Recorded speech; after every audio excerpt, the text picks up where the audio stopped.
वाहिगुरू जी का खालसा वाहिगुरू जी की फतेह। अस्सलाम वालेकुम। आदाब वर्ज महा तुहाडी होस्ट नीलम कौर ते मैं टीवी 84 ਦੇ ਸਾਰੇ ਦਰਸ਼ਕਾਂ ਤੇ ਸਰੋਤਿਆਂ ਨੂੰ ਜੀ ਆਇਆਂ ਕਹਿੰਦੀ ਹਾਂ ਪ੍ਰੋਗਰਾਮ ਸੱਚੋ ਸੱਚ ਵਿੱਚ ਜਿਹੜੇ ਇਸ ਪ੍ਰੋਗਰਾਮ ਨਾਲ ਦੇਸ਼ਾਂ ਵਿਦੇਸ਼ਾਂ ਤੋਂ ਜੁੜ ਚੁੱਕੇ ਨੇ। ਖਾਲਸਾ ਅਫੇਅਰ ਸੈਂਟਰ ਦੇ ਸੰਚਾਲਕ ਡਾਕਟਰ ਮਨਜੀਤ ਸਿੰਘ ਰੋਜ਼ਾਨਾ ਇਸ ਤਰ੍ਹਾਂ ਸਟੂਡੀਓ 'ਚ ਮੇਰੇ ਨਾਲ ਸ਼ਾਮਿਲ ਨੇ।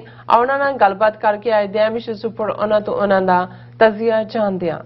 जी डॉक्टर साहब वाहिगुरू जी का खालसा वाहिगुरू जी की फतेह। हाँ जी नीलम कौर जी ਤੁਹਾਨੂੰ भी ਤੇ ਦੁਨੀਆ ਭਰ ਚ ਬੈਠੇ ਸਾਡੇ ਬਹੁਤ ਹੀ ਪਿਆਰੇ ਸੋਹਣੇ ਸਿਆਣੇ ਟੀਵੀ 84 ਦੇ ਦਰਸ਼ਕਾਂ ਨੂੰ ਵੀ ਵਾਹਿਗੁਰੂ ਜੀ ਕਾ ਖਾਲਸਾ ਵਾਹਿਗੁਰੂ ਜੀ ਕੀ ਫਤਿਹ ਤੇ ਸਾਡੇ ਬਹੁਤ ਹੀ ਪਿਆਰੇ ਮੁਸਲਮਾਨ ਭੈਣਾਂ ਭਰਾਵਾਂ ਨੂੰ अस्सलाम जी डॉक्टर साहब जी आनू प्रोग्राम सचो सच विच बहुत शुक्रिया जी डॉक्टर साहब अज 5 मई 2022 विसाख नानक शाही संमत 554 ਦਾ ਦਿਨ ਹੈ ਤੇ ਡਾਕਟਰ ਸਾਹਿਬ ਪ੍ਰੋਗਰਾਮ ਸ਼ੁਰੂ ਕਰਨ ਤੋਂ ਪਹਿਲਾਂ ਅਸੀਂ ਦਰਸ਼ਕਾਂ ਤੇ ਸਰੋਤਿਆਂ ਨੂੰ ਹਮੇਸ਼ਾ ਤਰ੍ਹਾਂ ਦੱਸਦੇ ਵਿਊਅਰਸ ਜੇ ਤੁਸੀਂ ਹੱਕ ਸੱਚ ਇਨਸਾਫ ਤੇ ਪੈਰਾ ਦਿੰਦਾ ਇੱਕੋ ਇੱਕ ਚੈਨਲ ਟੀਵੀ 84 ਨੂੰ ਦੇਖਣਾ ਚਾਹੁੰਦੇ ਹੋ ਤਾਂ ਤੁਸੀਂ ਦੇਖ ਸਕਦੇ ਹੋ ਸਪੈਕਟਰਮ ਕੇਬਲ ਆਰਸੀਐਨ ਕੇਬਲ ਬੈਲਫਾਗਨ ਕੈਨੇਡਾ roku ਜਾਦੂ ਬਾਕਸ ਸ਼ਾਵਾ ਫੇਸਬੁੱਕ ਟੀਵੀ 84 ਦੀ ਐਪ ਰਾਹੀਂ online streaming and IP box ਤੇ ਤੁਸੀਂ ਟੀਵੀ 84 ਨੂੰ ਦੇਖ ਸਕਦੇ ਹੋ।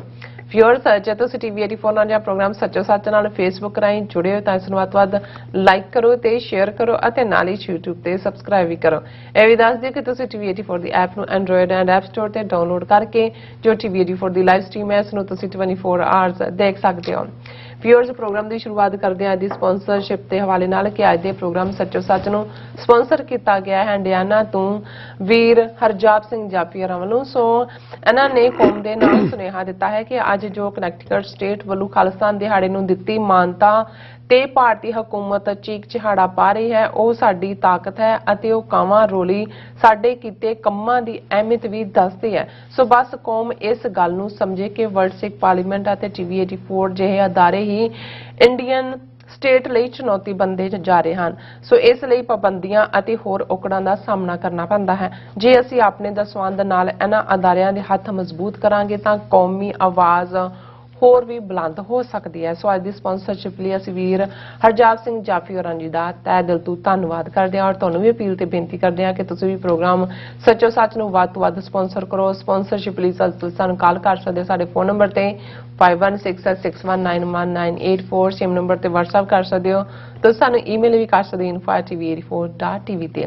ਸੋ ਵੀਅਰਸ ਹੋਰ ਨਾਲ ਆਪਾਂ ਗੱਲਬਾਤ ਕਰਾਂਗੇ ਕਿ ਕਨੈਕਟੀਕਟ ਸਟੇਟ ਵੱਲੋਂ 29 ਅਪ੍ਰੈਲ ਨੂੰ ਖਾਲਿਸਤਾਨ ਆਜ਼ਾਦੀ ਦਿਵਸ ਵੱਲੋਂ ਮਾਨਤਾ ਦੇਣ ਤੋਂ ਬਾਅਦ ਭਾਰਤ ਸਰਕਾਰ ਅਤੇ ਆਰਐਸ ਦੇ ਜਿਹੜੀ ਪੀੜ ਹੈ ਉਹ ਲਗਾਤਾਰ ਵੱਧ ਰਹੀ ਹੈ ਜਾਰੀ ਹੈ। ਸੋ ਆਰਐਸਐਸ ਦੇ ਪ੍ਰਮੁੱਖ ਅਦਾਰੇ ਓਪ ਇੰਡੀਆ ਨੇ ਆਪਣੀ ਤਾਜ਼ਾ ਪਬਲੀਕੇਸ਼ਨ ਵਿੱਚ ਦਾਅਵਾ ਕੀਤਾ ਹੈ ਕਿ ਅਮਰੀਕਾ ਭਾਰਤ ਦੇ ਟੁਕੜੇ ਕਰਨ ਜਾ ਰਿਹਾ ਹੈ। ਸੋ ਕਨੈਕਟੀਕਟ ਸਟੇਟ ਵੱਲੋਂ ਖਾਲਿਸਤਾਨ ਦੀ ਹਮਾਇਤ ਇਸ ਦਾ ਪ੍ਰਤੱਖ ਸਬੂਤ ਹੈ।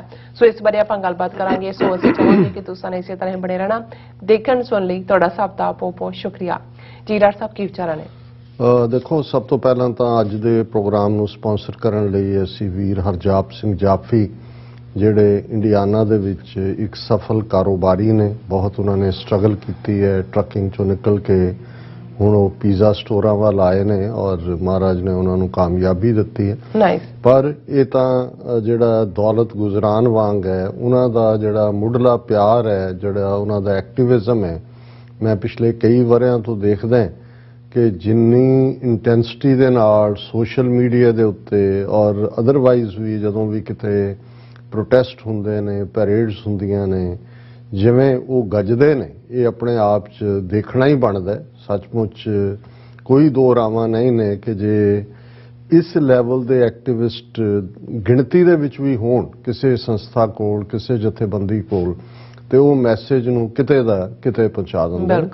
ਔਰ ਹੁਣ ਉਹ ਵਰਲਡ ਸਿੱਖ ਪਾਰਲੀਮੈਂਟ ਦੇ ਨਾਲ ਪੂਰੀ ਤਰ੍ਹਾਂ ਜੁੜੇ ਹੋਏ ਨੇ ਔਰ 29 ਅਪ੍ਰੈਲ ਨੂੰ ਜਿਸ ਦਿਨ ਕਨੈਕਟੀਕਟ ਸਟੇਟ ਦੀ ਸਾਈਟੇਸ਼ਨ ਔਰ ਨਾਰਵਿਚ ਸਿਟੀ ਦੇ ਮੇਅਰ ਦੀ ਸਾਈਟੇਸ਼ਨ ਜਿਹੜੀ ਮੁੱਖ ਤੌਰ ਦੇ ਉੱਤੇ ਨਾਰਵਿਚ ਸ਼ਹਿਰ ਦੇ ਉਸ ਸਰਕਲ ਦੇ ਵਿੱਚ ਸੀ ਜਿਹੜਾ ਉਹਨਾਂ ਦੇ ਸਿਟੀ ਸੈਂਟਰ ਦਾ ਮੇਨ ਫਰੀडम ਸਰਕਲ ਵਾਂਗ ਹੈ ਉਸ ਦੇ ਵਿੱਚ ਵੀ ਹਰਜਾਪ ਸਿੰਘ ਜਾਫੀ ਆਏ ਹੋਏ ਸਨ ਔਰ ਉਹਨਾਂ ਨੇ ਤਿਹਾੜ ਜੇਲ੍ਹ ਤੋਂ ਜਥੇਦਾਰ ਜਗਤਾਰ ਸਿੰਘ ਹਵਾਰਾ ਜੀ ਨੇ ਜਿਹੜਾ ਮੈਸੇਜ ਇਸ ਖਾਸ ਮੌਕੇ ਤੇ ਦਿੱਤਾ ਹੈ ਇਹ ਉਹਨਾਂ ਵੱਲੋਂ ਹੀ ਪੜ੍ਹਿਆ ਗਿਆ ਸੀ ਔਰ ਉਹ ਪੂਰੀ ਸ਼ਿੱਦਤ ਦੇ ਨਾਲ ਉਹਨਾਂ ਦੀ ਇਹ ਚਾਹਨਾ ਵੀ ਹੁੰਦੀ ਹੈ ਉਹ ਸਭ ਨੂੰ ਪ੍ਰੇਰਦੇ ਵੀ ਨੇ ਕਿ ਵਰਲਡ ਸਿੱਖ ਪਾਰਲੀਮੈਂਟ ਇਸ ਨੂੰ ਸਟਰੋਂਗ ਕਰੀਏ ਔਰ ਟੀਵੀ 84 ਦੇ ਉਹ ਐਡਮਾਇਰਰ ਨੇ ਅਕਸਰ ਜਿਹੜੇ ਸਾਡੇ ਸੱਚੋ ਸੱਚ ਪ੍ਰੋਗਰਾਮ ਹੁੰਦੇ ਨੇ ਉਹਦੇ ਨਾਲ ਉਹ ਆਪਣਾ ਕਮੈਂਟ ਲਿਖ ਕੇ ਉਸ ਨੂੰ ਬਹੁਤ ਸਾਰੇ ਲੋਕਾਂ ਤੱਕ ਪਹੁੰਚਾਉਂਦੇ ਨੇ ਨਾਈਸ। ਔਰ ਅਸੀਂ ਉਹਨਾਂ ਦੀ ਚੜ੍ਹਦੀ ਕਲਾ ਔਰ ਜਿਵੇਂ ਵੀਰ ਅਮਰਵੀਰ ਨੇ ਦੱਸਿਆ ਸੀ ਕਿ ਕੁਝ ਉਹਨਾਂ ਦੀ ਸਿਹਤ ਢਿੱਲੀ ਹੈ ਤੇ ਅਸੀਂ ਉਹਨਾਂ ਦੀ ਚੜ੍ਹਦੀ ਕਲਾ ਦੀ ਕਾਮਨਾ ਕਰਦੇ ਹਾਂ, ਸਿਹਤਯਾਬੀ ਦੀ ਕਾਮਨਾ ਕਰਦੇ ਹਾਂ। ਅੱਜ ਮੈਂ ਸੋਸ਼ਲ ਮੀਡੀਆ ਤੇ ਦੇਖ ਰਿਹਾ ਸੀ ਕਿਉਂਕਿ ਜੋ ਡਿਵੈਲਪਮੈਂਟਸ ਇਸ ਵੇਲੇ ਕਨੈਟੀਕਟ ਸਟੇਟ ਦੀ ਡੈਕਲੇਰੇਸ਼ਨ ਤੋਂ ਬਾਅਦ ਸਾਈਟੇਸ਼ਨ ਤੋਂ ਬਾਅਦ ਹੋ ਰਹੀਆਂ ਨੇ, ਸਿੱਖ ਕੌਮ ਦੇ ਵਿੱਚ ਉਤਸ਼ਾਹ ਹੈ, ਪੋਜ਼ਿਟਿਵਿਟੀ ਹੈ। ਆਸਟ੍ਰੇਲੀਆ, ਜਰਮਨੀ, ਯੂਰਪ ਕੰਟਰੀਜ਼ ਚੋਂ ਵੀ ਜਿਹੜੀਆਂ ਨੇ ਬਹੁਤ ਸਾਰੀਆਂ ਕਾਲਾਂ ਮੈਨੂੰ ਆਈਆਂ ਔਰ ਉਹਨਾਂ ਨੇ ਕਿਹਾ ਕਿ ਵੀ ਕਿਵੇਂ ਇਸ ਇੱਕ ਖਬਰ ਨੇ ਲੋਕਲ ਐਕਟਿਵਿਸਟ ਦੇ ਵਿੱਚ ਇੱਕ ਨਵੀਂ ਰੂਹ ਨਹੀਂ ਭਰੀ। ਈਵਨ ਜਿਹੜੇ ਕੁਝ ਉਸ ਕਿਸਮ ਦੇ ਜਿਨ੍ਹਾਂ ਨੂੰ ਤੁਸੀਂ ਕਹਿੰਦੇ ਹੋ ਕਿ ਫੈਂਸ ਸਿਟਰ, ਕਿ ਜਿਹੜੀਆਂ ਕੁਝ ਗੁਰਦੁਆਰਾ ਕਮੇਟੀਆਂ ਜਾਂ ਅਦਾਰੇ ਜਿਹੜੇ ਇਸ ਸਾਰੇ ਤੋਂ ਵਿੱਤ ਕਰਦੇ ਸੀ, ਉਹਨਾਂ ਨੇ ਖੁਦ ਕਾਲਾਂ ਕਰਕੇ ਕਿਹਾ ਜੀ ਆਓ ਤੁਸੀਂ ਜੈਨੋਸਾਈਡ ਤੇ ਕਾਨਫਰੰਸ ਕਰਨੀ ਹੈ ਜਾਂ ਕੋਈ ਹੋਰ ਪ੍ਰੋਗਰਾਮ ਕਰਨਾ ਉਹ ਕਰੋ।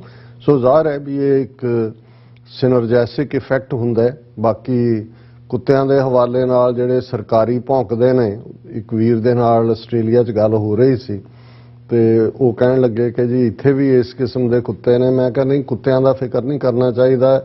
ਜਦੋਂ ਸਾਡਾ ਜ਼ੋਰ ਪੈ ਗਿਆ ਕੁੱਤੇ ਸਾਡੇ ਲਈ ਭੌਂਕਣ ਲੱਗ ਜਾਣਗੇ। ਮੈਂ ਕਿਹਾ ਉਹਨਾਂ ਤੇ ਵਕਤ ਜ਼ਾਇਆ ਨਾ ਕਰੀਏ ਔਰ ਅਸਲੀ ਸਾਡਾ ਫੋਕਸ ਜਿਹੜਾ ਹੈ ਉਹ ਦੁਸ਼ਮਣ ਦੇ ਉੱਤੇ ਹੀ ਰਹਿਣਾ ਚਾਹੀਦਾ ਕਿ ਭਾਈ ਅਸੀਂ ਉਹਨਾਂ ਨੂੰ ਜਿਹੜਾ ਇੱਕ ਵਾਰ ਪੈਰੋਂ ਕੱਢਿਆ ਔਰ ਚੀਕ ਚਿਹਾੜਾ ਉਹਨਾਂ ਦਾ ਪੂਰੀ ਤਰ੍ਹਾਂ ਪੈ ਰਿਹਾ, ਪਰ ਨਾਲ ਦੀ ਨਾਲ ਅਸੀਂ ਦੇਖ ਰਹੇ ਹਾਂ ਕਿ ਵੀ ਉਹਨਾਂ ਵੱਲੋਂ ਕਿਵੇਂ ਜਿਹੜਾ ਉਹ ਪ੍ਰੈਸ਼ਰ ਬਿਲਡ ਕੀਤਾ ਜਾ ਰਿਹਾ ਹੈ, ਕਿਸ ਹੱਦ ਤੱਕ ਜਾ ਕੇ ਮਿਸ ਇਨਫੋਰਮੇਸ਼ਨ ਕੈਂਪੇਨ। ਹੁਣ ਇਵੇਂ ਲੱਗਦਾ ਹੈ ਵੀ ਕਨੈਟੀਕਟ ਸਟੇਟ ਉਹਨਾਂ ਨੇ ਮਿੰਨੀ ਇੰਡੀਆ ਬਣਾ ਕੇ ਉਹਨਾਂ ਦੇ ਅਸੈਂਬਲੀਮੈਨ ਹੋਣ, ਉਹਨਾਂ ਦੇ ਸਟੇਟ ਸੈਨੇਟਰ, ਫੈਡਰਲ, ਈਵਨ ਜਿਹੜੀ ਸਿਟੀ ਦੇ ਕਾਉਂਸਲਰ ਜਾਂ ਦੂਜੇ ਨੇ ਉਹਨਾਂ ਦੇ ਉੱਤੇ ਵੀ ਉਹਨਾਂ ਨੇ ਆਪਣਾ ਪ੍ਰੈਸ਼ਰ ਬਿਲਡ ਕੀਤਾ ਹੋਇਆ, ਪੂਰਾ full scale letter campaign, email campaign. ਔਰ ਅਸੀਂ ਉਹਨਾਂ ਦੇ ਮੀਡੀਆ ਦੇ ਵਿੱਚ ਆਈਆਂ ਖਬਰਾਂ ਤੋਂ ਹੀ ਅੰਦਾਜ਼ਾ ਲਾ ਸਕਦੇ ਹਾਂ ਕਿ ਭਾਈ ਤਕਲੀਫ ਕਿਸ ਕਦਰ ਹੈ। ਇਸ ਤੋਂ ਪਹਿਲਾਂ ਕਿ ਮੈਂ ਜਿਹੜਾ ਆਰਐਸਐਸ ਦਾ ਮਾਊਥ ਪੀਸ ਹੈ ਔਰ ਕੁਝ ਪਬਲੀਕੇਸ਼ਨਸ ਨੇ ਜਿਹੜੀਆਂ ਹਾਲਾਂਕਿ ਅੱਜ ਭਾਰਤ ਦਾ ਸਾਰਾ ਹੀ ਮੇਨ ਸਟ੍ਰੀਮ ਮੀਡੀਆ ਔਰ ਸੋਸ਼ਲ ਮੀਡੀਆ ਆਰਐਸਐਸ ਜਾਂ ਮੋਦੀ ਦਾ ਪ੍ਰਚਾਰ ਕਰਦਾ, ਪਰ ਕੁਝ ਉਹਨਾਂ ਦੇ ਖਾਸ ਅਦਾਰੇ ਨੇ ਜਿਹੜੇ ਉਹਨਾਂ ਦੇ ਖਾਸ ਮਾਊਥ ਪੀਸ ਹੁੰਦੇ ਨੇ, ਜਿੱਥੋਂ ਤੁਹਾਨੂੰ ਇਹ ਪਤਾ ਲੱਗ ਜਾਂਦਾ ਹੈ ਕਿ ਭਾਈ ਬਾਕੀਆਂ ਦੇ ਲਈ ਕੀ ਡਾਇਰੈਕਸ਼ਨ ਹੈ। ਬਿਲਕੁਲ। ਜਿਵੇਂ ਪੰਚ ਜਨੇ ਜਿਹੜਾ ਉਹ ਹਿੰਦੀ ਦੇ ਵਿੱਚ ਆਰਐਸਐਸ ਦੀ ਪਬਲੀਕੇਸ਼ਨ ਬਹੁਤ ਪੁਰਾਣੀ, ਕਈ ਦਹਾਕਿਆਂ ਤੋਂ, ਔਰ ਹੁਣ ਕੁਝ ਵਰਿਆਂ ਤੋਂ ਜਿਹੜਾ ਇਹਨਾਂ ਦਾ ਜੇ ਤੁਸੀਂ ਟ੍ਰੈਂਡ ਦੇਖਣਾ ਹੋਏ ਵੀ ਇਹ ਕਿਸ ਪਾਸੇ ਤੋਰਦੇ ਨੇ, ਤੇ ਓਪ ਇੰਡੀਆ ਉਹ ਆਰਐਸਐਸ ਦੀ ਪਬਲੀਕੇਸ਼ਨ ਹੈ। ਉਸ ਦੇ ਵਿੱਚ ਜਿਹੜੇ ਆਰਟੀਕਲ ਜਿਸ ਕਿਸਮ ਦੇ ਵੀ ਲਿਖਵਾਏ ਜਾਂਦੇ ਨੇ ਉਹ ਆਰਐਸਐਸ ਦੀ ਅੰਦਰੂਨੀ ਨੀਤੀ ਹੁੰਦੀ ਹੈ। ਔਰ ਕਿਵੇਂ ਇਸ ਕਨੈਟੀਕਟ ਸਟੇਟ ਦੇ ਇਸ ਸਾਈਟੇਸ਼ਨ ਵਾਲੇ ਐਕਸ਼ਨ ਨੂੰ ਲੈ ਕੇ ਕਿਵੇਂ ਆਰਐਸਐਸ ਦੇ ਆਪ ਇੰਡੀਆ ਰਾਹੀਂ ਆਰਐਸਐਸ ਵੱਲੋਂ ਰਿਐਕਟ ਕੀਤਾ ਗਿਆ, ਉਹਦੀ ਗੱਲ ਕਰਨ ਤੋਂ ਪਹਿਲਾਂ ਮੈਂ ਦੱਸਦੇ ਹਾਂ ਕਿ ਕਿਵੇਂ ਭਾਰਤ ਵਿਚਲੇ ਜਿਹੜੀ ਭਾਰਤ ਪੱਖੀ ਰਾਦਰ ਅਮਰੀਕਾ ਵਿੱਚ ਉਹਨਾਂ ਦੀਆਂ ਸੰਸਥਾਵਾਂ ਜਾਂ ਗਰੁੱਪ ਨੇ ਉਹਨਾਂ ਨੂੰ ਕਿਵੇਂ ਐਕਟਿਵ ਕੀਤਾ ਗਿਆ, ਔਰ ਇੱਕ ਪੂਰੀ ਸਟੋਰੀ ਜਿਹਦੇ 'ਚ ਉਹਨਾਂ ਨੇ ਵਿਚਕਾਰ ਉਹ ਸਾਈਟੇਸ਼ਨ ਦੀ ਜਿਹੜੀ ਹੈ ਉਹ ਸਕਰੀਨਸ਼ਾਟ ਦਿੱਤਾ ਹੈ। ਔਰ ਇਹ ਖਬਰ ਹੈ Khalistan Indian American groups ask Connecticut assembly to rescind its Sikh independence citation. ਹੁਣ ਉਹਨਾਂ ਨੇ ਇਹ ਕੈਂਪੇਨ ਸ਼ੁਰੂ ਕੀਤਾ ਹੈ ਕਿ ਕਨੈਟੀਕਟ ਸਟੇਟ ਦੀ ਅਸੈਂਬਲੀ ਜਿਹੜੀ ਹੈ ਉਸ ਨੂੰ ਵਾਪਸ ਲੈ, ਜਿਹੜੀ 29 ਅਪ੍ਰੈਲ ਦੀ ਉਹਨਾਂ ਦੀ ਸਿੱਖ ਇੰਡੀਪੈਂਡੈਂਸ ਡੇ ਦੀ ਰੈਕਗਨੀਸ਼ਨ ਹੈ, ਸਿੱਖ ਕੌਮ ਨੂੰ ਦਿੱਤੀ, ਮੁਬਾਰਕ ਹੈ। ਔਰ ਉਹਦੇ 'ਚ ਉਹਨਾਂ ਨੇ ਉਹਨਾਂ ਸਾਰੇ ਗਰੁੱਪਸ ਦਾ ਪਹਿਲਾਂ ਤਾਂ ਉਹਨਾਂ ਨੇ ਵੇਰਵਾ ਦਿੱਤਾ ਹੈ ਕਿ ਕਿਵੇਂ ਕਨੈਟੀਕਟ ਸਟੇਟ ਅਸੈਂਬਲੀ ਨੇ 36ਵੀਂ ਜਿਹੜੀ ਵਰ੍ਹੇਗੰਢ ਸੀ ਖਾਲਿਸਤਾਨ ਐਲਾਨ ਦਿਵਸ ਦੀ ਉਸ ਨੂੰ ਰੈਕਗਨਾਈਜ਼ ਕੀਤਾ। ਫਿਰ ਉਹਨਾਂ ਦਾ ਇਹ ਕਹਿਣਾ ਕਿ ਭਾਈ ਇਹ ਜਿਹੜੇ ਅਮਰੀਕਾ ਦੇ ਬਹੁਤ ਸਾਰੇ ਇੰਡੀਅਨ ਅਮਰੀਕਨ ਗਰੁੱਪ ਤੇ ਬਹੁਤ ਤਾਕਤਵਰ community leaders they have been writing letters to the members of Connecticut State Assembly and its leadership underlining that such a citation questions the territorial integrity of India and undermine a growing India-US relationship। ਉਹ America ਨੂੰ ਧਮਕੀ ਦੇ ਰਹੇ ਨੇ ਕਿ ਜੀ ਜੇ ਤੁਹਾਡੀਆਂ ਅਸੈਂਬਲੀਆਂ ਇਸ ਕਿਸਮ ਦੇ ਮਤੇ ਕਰਨਗੀਆਂ ਤੇ ਫਿਰ ਜਿਹੜੀ ਭਾਰਤ ਅਮਰੀਕਾ ਦੀ ਰਿਲੇਸ਼ਨਸ਼ਿਪ ਹੈ, ਸਬੰਧ ਨੇ, ਉਹ ਪ੍ਰਭਾਵਿਤ ਹੋਣਗੇ ਔਰ ਇਹ ਭਾਰਤ ਦੀ ਏਕਤਾ ਅਖੰਡਤਾ ਨੂੰ ਜਿਹੜਾ ਹੈ ਚੈਲੰਜ ਕੀਤਾ ਗਿਆ। ਔਰ ਇਹਨਾਂ ਦੇ ਵਿੱਚ ਉਹਨਾਂ ਨੇ ਨਾਲ ਹੀ ਇਹ ਕਿਹਾ ਕਿ this citation will be detrimental to the interest of our Connecticut, ਕਿ ਇਹ ਈਵਨ ਸਾਡੇ ਕਨੈਟੀਕਟ ਸਟੇਟ ਦੇ ਇੰਟਰਸਟ ਦਾ ਵੀ ਨੁਕਸਾਨ ਕਰੇਗੀ। ਦਸ ਵੀ ਅਰਜ ਯੂ ਟੂ ਰਿਸੈਂਟ ਦਿਸ ਸਾਈਟੇਸ਼ਨ, ਕਿ ਜੇ ਅਸੀਂ ਇਹ ਚਿੱਠੀਆਂ ਦਾ ਕੈਂਪੇਨ ਉਹਨਾਂ ਨੇ ਸ਼ੁਰੂ ਕੀਤਾ ਹੈ ਕਿ ਇਸ ਨੂੰ ਤੁਸੀਂ ਵਾਪਸ ਲਓ। ਔਰ ਇਸ ਦੇ ਵਿੱਚ ਜਿਹੜੀਆਂ ਆਰਗੇਨਾਈਜੇਸ਼ਨਸ ਉਹਨਾਂ ਨੇ ਸਿਲਸਿਲੇਵਾਰ 3 ਪੇਜ ਦੀ ਇਹ ਸਟੋਰੀ ਹੈ ਔਰ ਉਹਦੇ 'ਚ ਉਹਨਾਂ ਨੇ ਫੈਡਰੇਸ਼ਨ ਆਫ ਇੰਡੀਅਨ ਐਸੋਸੀਏਸ਼ਨ ਓਹਾਇਓ ਦਾ ਜ਼ਿਕਰ ਕੀਤਾ ਹੈ, ਪਰ ਉਸ ਤੋਂ ਪਹਿਲਾਂ ਜਿਹੜਾ ਹੈ ਮਿਲਾਨ ਕਲਚਰਲ ਐਸੋਸੀਏਸ਼ਨ ਦੇ ਹਵਾਲੇ ਨਾਲ ਉਹਨਾਂ ਨੇ ਇਹ ਕਿਹਾ ਕਿ ਇਹ ਜਿਹੜੀ ਪਹਿਲੀ ਸਾਰੀ ਸਟੇਟਮੈਂਟ ਹੈ ਮਿਲਾਨ ਕਲਚਰਲ ਐਸੋਸੀਏਸ਼ਨ ਦੇ ਨਾਂ ਹੈ ਕਿ ਵੀ this citation proves how oblivious it is of the real issue or the state has waded into unknown and unwanted territory without talking and consulting the larger Indian American community। ਇਹ ਮਿਲਾਨ cultural association ਕਹਿ ਰਹੀ ਹੈ ਕਿ ਜੀ ਭਾਰਤੀ community ਨੂੰ ਨਾਲ ਸਲਾਹ ਹੀ ਨਹੀਂ ਕੀਤੀ, ਉਸ ਟੈਰੀਟਰੀ 'ਚ ਵੜ ਗਏ ਨੇ ਜਿਹੜੀ ਇਹਨਾਂ ਦੀ ਹੈ ਹੀ ਨਹੀਂ। ਇਹ ਤਾਂ ਭਾਰਤ ਦੀ ਇੰਟੈਗ੍ਰਿਟੀ ਨੂੰ ਚੈਲੰਜ ਹੈ। ਫਿਰ Federation of Indian Association Ohio FIA ਉਹਨਾਂ ਨੇ ਕਿਹਾ ਕਿ ਵੀ state assembly decision to issue the citation is an irresponsible act, ਕਿ ਬਹੁਤ ਗੈਰ ਜ਼ਿੰਮੇਵਾਰਾਨਾ ਐਕਟ ਹੈ ਔਰ ਅਸੀਂ ਇਹ ਸਾਰੇ ਨੂੰ ਦੇਖਿਆ ਵੀ ਕਿਵੇਂ ਸਿੱਖਾਂ ਨੂੰ ਮੁਬਾਰਕਬਾਦ ਦਿੱਤੀ ਗਈ ਹੈ। ਔਰ this questions the territorial integrity of India and lends credence to forces which desire dismemberment of India. ਇਹ ਤਾਂ ਉਸ ਤਬਕੇ ਦੀ ਹੌਸਲਾ ਅਫਜ਼ਾਈ ਹੈ ਜਿਹੜੇ ਭਾਰਤ ਦੇ ਟੁਕੜੇ ਕਰਨਾ ਚਾਹੁੰਦੇ ਨੇ। ਫਿਰ ਉਹਨਾਂ ਨੇ Federation of Indian Association England chapter ਉਹਨਾਂ ਦੀ ਸਟੇਟਮੈਂਟ ਹੈ this can never be the will or intent of the people of Connecticut. ਇਹ ਤੁਹਾਨੂੰ ਕਿਵੇਂ ਪਤਾ ਉਹਨਾਂ ਦੀ ਵਿਲ ਨਹੀਂ ਹੈ, ਉਹਨਾਂ ਦੇ ਰਿਪਰੈਜ਼ੈਂਟੇਟਿਵ ਸਾਈਟੇਸ਼ਨ ਦੇ ਰਹੇ ਨੇ। ਪਰ ਇਹ ਨਾਲ ਹੀ ਕਹਿ ਰਹੇ ਨੇ ਕਿ ਵੀ ਇਹ ਜਿਹੜੀ ਹੈ misinformation by some fringe elements with a parochial nefarious deplorable agenda. ਵਿਚਾਰਿਆਂ ਨੇ ਡਿਕਸ਼ਨਰੀ ਕੋਲ ਰੱਖ ਲਈ, ਜਿੰਨੇ ਅੰਗਰੇਜ਼ੀ ਦੇ ਪੱਦੇ ਲਫ਼ਜ਼ ਉਹਨਾਂ ਨੂੰ ਲੱਭ ਮਤਲਬ ਹੀ ਨਹੀਂ ਪਤਾ ਹੋਣਾ ਉਹਨਾਂ ਨੂੰ ਕਿ ਵੀ ਇਹ ਜਿਹੜੇ ਲਫ਼ਜ਼ ਵਰਤ ਰਹੇ ਨੇ ਉਹਦਾ ਮਤਲਬ ਕੀ ਹੈ। ਪਰ ਉਹਨਾਂ ਨੇ ਕਿਹਾ this is for sowing discord in the community for their politically motivated subversive interest, ਕਿ ਇਹ ਤਾਂ ਸਾਡੀ ਕਮਿਊਨਿਟੀ ਦੇ ਵਿੱਚ ਪਾੜ ਪਾ ਦਿੱਤਾ ਹੈ ਔਰ ਇਹ ਜਿਹੜਾ ਸਬਵਰਟਿਵ ਜਿਹੜੇ ਨੇ ਅਟੈਂਪਟ ਨੇ।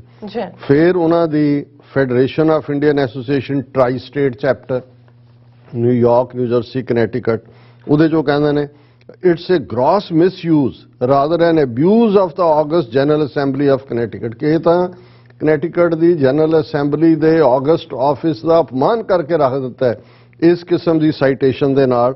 ਔਰ ਉਹਨਾਂ ਦਾ ਪ੍ਰਧਾਨ ਜਿਹੜਾ ਚੇਅਰਮੈਨ ਅੰਕੁਰ ਵੈਦਿਆ ਉਹ ਕਹਿ ਰਿਹਾ he hoped that facts will be checked and truth will prevail in General Assembly of Connecticut, ਕਿ ਵੀ ਅਖੀਰ ਸੱਚ ਸਾਹਮਣੇ ਆਏਗਾ। ਮਤਲਬ ਇਹ ਹੈ ਕਿ ਜਨਰਲ ਅਸੈਂਬਲੀ ਜਿਹੜੀ ਹੈ ਸਾਈਟੇਸ਼ਨ ਨੂੰ ਵਾਪਸ ਲਏਗੀ। ਹੁਣ ਇੱਕ ਹੋਰ ਆਰਗੇਨਾਈਜੇਸ਼ਨ ਦੇ ਨਾਂ Association of Indians in America New York, ਉਹਦਾ ਬਿਆਨ ਦਵਾਇਆ ਹੈ ਕਿ this is outrageous citation is an affront to India sovereignty and territorial integrity, ਕਿ ਇਹ ਸਾਡੀ ਪ੍ਰਭੂ ਸੱਤਾ, ਸਾਡੀ ਏਕਤਾ ਅਖੰਡਤਾ ਉਸ ਦੇ ਉੱਤੇ ਸਵਾਲ ਲਾ ਦਿੱਤਾ ਹੈ। This so called citation is nothing but nefarious attempt to sow division in the Indian American community on religious lines and a manipulation of the platform of General Assembly of ਇਹ ਮਜ਼ਹਬੀ ਲਾਈਨ ਦੇ ਉੱਤੇ ਵਾਹ ਵੰਡੀਆਂ ਪਾਤੀਆਂ। ਤੁਸੀਂ ਭਾਰਤ ਦੇ ਵਿੱਚ ਜਿਹੜੇ ਪਿਆਰ ਦੇ ਬੂਟੇ ਲਾਏ ਨੇ ਜਾਂ ਜੋ ਪਿਆਰ ਤੁਸੀਂ ਉੱਥੇ ਦੇ ਰਹੇ ਹੋ 20 ਮਿਲੀਅਨ ਮੁਸਲਮਾਨਾਂ ਨੂੰ, 200 ਮਿਲੀਅਨ ਮੁਸਲਮਾਨਾਂ ਨੂੰ, 20 ਮਿਲੀਅਨ ਤੋਂ ਜ਼ਿਆਦਾ ਸਿੱਖਾਂ ਨੂੰ, 25 ਮਿਲੀਅਨ ਤੋਂ ਜ਼ਿਆਦਾ ਈਸਾਈਆਂ ਨੂੰ, 100 ਮਿਲੀਅਨ ਤੋਂ ਜ਼ਿਆਦਾ ਦਲਿਤਾਂ ਨੂੰ, ਉਹ ਸਾਰੇ ਜਗ ਜ਼ਾਹਰ ਹੈ। ਤੁਸੀਂ USRF ਦੀ ਰਿਪੋਰਟ ਕੱਢ ਲਓ, ਜਿਹੜੀ ਰਿਪੋਰਟਰ ਸੈਨ ਫਰੰਟੀਅਰਸ ਦੀ ਰਿਪੋਰਟ ਕੱਢ ਕੇ ਦੇਖ ਲਓ ਕਿ ਈਵਨ ਮੀਡੀਆ ਨਾਲ ਤੁਸੀਂ, ਪਰ ਉਹ ਇੱਥੇ ਕਰ ਰਹੇ ਨੇ ਜੀ ਇਹ ਕਨੈਟੀਕਟ ਦੀ ਸਾਈਟੇਸ਼ਨ ਨੇ ਮਜ਼ਹਬੀ ਵੰਡ ਪੈਦਾ ਕਰ ਦਿੱਤੀ। ਔਰ ਨਾਲ ਉਹ ਕਹਿ ਰਿਹਾ ਵੀ ਸਟਰੋਂਗਲੀ ਅਪੀਲ ਟੂ ਦਾ ਲਾ ਮੇਕਰਸ ਟੂ ਰੀਕਾਲ ਦਾ ਸਾਈਟੇਸ਼ਨ। ਜੇ ਤੁਸੀਂ ਇਹਨਾਂ ਸਾਰਿਆਂ ਦੀ ਇਬਾਰਤ ਦੇਖੋ ਤੇ ਤੁਹਾਨੂੰ ਨਜ਼ਰ ਆ ਜਾਏਗਾ ਕਿ ਭਾਈ ਇਹ ਕਿਵੇਂ ਰਣਧੀਰ ਜਸਵਾਲ ਜਿਹੜਾ ਇਹਨਾਂ ਦਾ ਇੰਡੀਅਨ ਕੌਂਸਲ ਜਨਰਲ ਹੈ, ਜਿਹੜਾ ਉੱਥੇ ਜਾ ਕੇ ਉਹਨਾਂ ਦੀ ਰਾਜਧਾਨੀ ਦੇ ਵਿੱਚ ਜਿਹੜਾ ਉਹ ਬੈਬਰਿੰਗ ਕਰਕੇ ਆਇਆ ਹੈ ਔਰ ਉਹਨੂੰ ਕਿਸੇ ਨੇ ਜਿਹੜਾ ਉਹ ਘਾਹ ਨਹੀਂ ਪਾਇਆ ਹੈ। ਹੁਣ ਉਹਨਾਂ ਨੂੰ ਇਹ ਆਪਣੀ ਉਹਨੇ ਨੌਕਰੀ ਬਚਾਣੀ ਹੈ, ਉਹਨੂੰ ਕਿਹਾ ਹੋਣਾ ਵੀ ਤੈਨੂੰ ਭੇਜ ਦਿਆਂਗਾ ਯੁਗਾਂਡਾ ਕੀਨੀਆ, ਇੱਥੋਂ ਨਿਊਯਾਰਕ ਚੋਂ ਕੱਢ ਕੇ ਵੀ ਤੂੰ, ਉਹ ਹੁਣ ਲੱਗਾ ਹੋਇਆ ਕਿਉਂਕਿ ਇਹ ਸਾਰੀਆਂ ਲਿਖ ਕੇ ਦਿੱਤੇ ਹੋਏ ਵੀ ਤੁਸੀਂ ਇਹ ਬਿਆਨ ਦੇਣਾ। ਫਿਰ ਉਹਨੂੰ ਲੱਗਾ ਕਿ ਵੀ ਇਹ ਤਾਂ ਸਾਰੇ ਹਿੰਦੂ ਤਵੀ ਨੇ, ਕੋਈ ਨਾ ਕੋਈ ਜਿਹੜਾ ਉਹ ਈਸਾਈ ਚਿਹਰਾ ਵੀ ਲਿਆਓ। ਔਰ ਇਹਨਾਂ ਦੀ ਇੱਕ global organisation for people of Indian origin, ਇਹਨਾਂ ਨੇ ਉਹ ਕਾਫੀ ਪਾਵਰਫੁਲ ਉਹਦੀ ਪਬਲੀਕੇਸ਼ਨ ਵੀ ਹੈ, ਜੋਪੀਓ ਜਾਂ ਗੋਪੀਓ ਉਹਨੂੰ ਕਹਿੰਦੇ ਨੇ, global organisation for people of Indian origin. ਉਹਦਾ ਪ੍ਰੈਜ਼ੀਡੈਂਟ ਜਾਂ ਚੇਅਰਮੈਨ ਹੈ ਥਾਮਸ ਅਬਰਾਹਮ। ਉਹਦੀ ਸਟੇਟਮੈਂਟ ਹੈ, ਉਹਨੇ ਕਿਹਾ ਕਿ ਵੀ he has called on the Connecticut assembly to put out a statement disassociating itself from the citation, ਕਿ ਜੀ ਉਹ ਬਿਆਨ ਦੇਣ ਕਿ ਵੀ ਉਹ ਇਸ ਸਾਈਟੇਸ਼ਨ ਤੋਂ ਆਪਣੇ ਆਪ ਨੂੰ ਅੱਡ ਕਰਦੇ ਨੇ। At this point, our state's interest is to attract Indian businesses and technology-related companies to start their outfits in our state so as to create employment in the state. The public image of Connecticut being anti-India goes against our interests. We request that you issue a public statement to disassociate from this citation. ਇਹ ਧਮਕੀ ਕਿ ਜੀ ਅਸੀਂ ਇਹਦੇ ਨਾਲ ਕਨੈਟੀਕਟ ਨੇ ਤਾਂ ਆਪਣੇ ਆਪ ਨੂੰ ਇੰਡੀਆ ਨਾਲੋਂ ਕੱਟ ਲਿਆ, ਇੰਡੀਅਨ ਬਿਜ਼ਨਸਮੈਨਾਂ ਨੇ ਬਹੁਤ ਇੱਥੇ ਇਨਵੈਸਟਮੈਂਟ ਕਰਕੇ ਵਪਾਰ ਦੇਣਾ ਸੀ, ਉਹਨਾਂ ਨੂੰ ਨੌਕਰੀਆਂ ਦੇਣੀਆਂ ਸੀ, ਇਹਨਾਂ ਸਾਰਿਆਂ ਨੂੰ ਇਹ ਕਰਨਾ ਸੀ। ਸੋ ਉਹ ਇਹ ਸਮਝਦੇ ਨੇ ਵੀ ਇਸ ਕਿਸਮ ਦੀਆਂ ਧਮਕੀਆਂ, ਥ੍ਰੈਟਸ ਔਰ ਦੂਸਰਾ ਇਸ ਨਾਲ ਉਹ ਆਪਣਾ ਮੰਤਵ ਹਾਸਲ ਕਰਨਗੇ। ਲੇਕਿਨ ਅੱਜ ਜਿਵੇਂ ਇੱਕ ਸੋਸ਼ਲ ਮੀਡੀਆ ਤੇ ਮੈਂ ਕਪਲੇਟ ਦੇਖਿਆ ਤੇ ਮੈਂ ਇਸ ਤੋਂ ਪਹਿਲਾਂ ਕਿ ਆਰਐਸਐਸ ਮਾਊਥਪੀਸ ਨੇ ਕਿਵੇਂ ਇਹ ਮੰਨ ਲਿਆ, ਔਰ ਇਹ ਕਹਾਣੀ ਸਾਰਾ ਆਰਟੀਕਲ ਦੇਖ ਕੇ ਮੈਨੂੰ ਖਿਆਲ ਆਇਆ ਕਿ ਵੀ ਇਹ ਕਹਾਣੀ ਅਸੀਂ ਬਚਪਨ 'ਚ ਸੁਣਦੇ ਹੁੰਦੇ ਸੀ ਕਿ ਇੱਕ ਕਿਸਾਨ ਔਰ ਇੱਕ ਬਾਣੀਆ ਜ਼ਾਰ ਦੁਕਾਨਦਾਰ ਸ਼ਾਹੂਕਾਰ ਉਹ ਆਪਸ ਦੇ ਵਿੱਚ ਲੜ ਪਏ ਤੇ ਲੜਦੇ ਸ਼ਾਹੂਕਾਰ ਜਿਹੜਾ ਤਗੜਾ ਸੀ ਉਹ ਉੱਪਰ ਆ ਗਿਆ ਤੇ ਕਿਸਾਨ ਜਿਹੜਾ ਉਹਨੇ ਥੱਲੇ ਸੁੱਟ ਲਿਆ।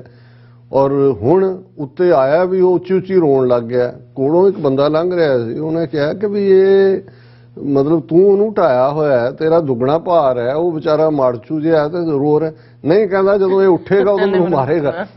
ਸੋ ਮਤਲਬ ਇਹ ਹੈ ਵੀ ਇਹਨਾਂ ਦਾ ਹੁਣ ਆਪਣਾ ਉਹ ਜੋ ਇਹਨਾਂ ਦੇ ਅੰਦਰ ਡਰ ਵਸਿਆ ਹੋਇਆ, ਇਹਨਾਂ ਨੂੰ ਪਤਾ ਹੈ ਵੀ ਕੁੱਟਣਾ ਸਾਨੂੰ ਸਿੱਖਾਂ ਨਹੀਂ ਅਲਟੀਮੇਟਲੀ, ਵੀ ਜੇ ਸਾਡੇ ਨਾਲ ਟੱਕਰ ਲੈਣ ਦੀ ਕਿਸੇ ਨੇ ਹਿੰਮਤ ਕੀਤੀ। ਔਰ ਕਿਸਾਨ ਮੋਰਚੇ ਤੋਂ ਵੱਧ ਕੇ ਹੋਰ ਕੀ ਸਬੂਤ ਹੈ? 13 ਮਹੀਨੇ ਇਹਨਾਂ ਨੇ ਟਿੱਲ ਲਾ ਲਿਆ, ਕਿਸ ਅੰਦਾਜ਼ ਦੇ ਵਿੱਚ ਇਹਨਾਂ ਨੇ ਬਦਨਾਮ ਕੀਤਾ, ਆਤੰਕਵਾਦੀ, ਅਲਗਾਵਵਾਦੀ, ਪਾਕਿਸਤਾਨ ਦੇ ਏਜੰਟ, ਉਹ ਪਤਾ ਨਹੀਂ ਕੀ ਇੱਕ ਮਰਾਠੀ ਜ਼ਬਾਨ ਦਾ ਲਫ਼ਜ਼ ਜਿਹਦਾ ਮਤਲਬ ਹੁੰਦਾ ਐਨੀਮਲਸ, ਮੇਵਾਤੀ ਕਿ ਕੀ ਇਦਾਂ ਦਾ ਮੇਵਾਲੀ, ਇਦਾਂ ਦੇ ਅਲਫਾਜ਼ ਇਸਤੇਮਾਲ ਕੀਤੇ। ਕਿਵੇਂ ਉਹਨਾਂ ਨੇ ਰਾਹ 'ਚ ਕਰੇਨਾਂ ਦੇ ਨਾਲ ਪੱਥਰ ਲਿਆ ਕੇ ਰੱਖੇ, ਕਿਵੇਂ ਈਵਨ ਭੀੜਾਂ ਤੋਂ ਹਮਲਾ ਵੀ ਕਰਵਾਇਆ।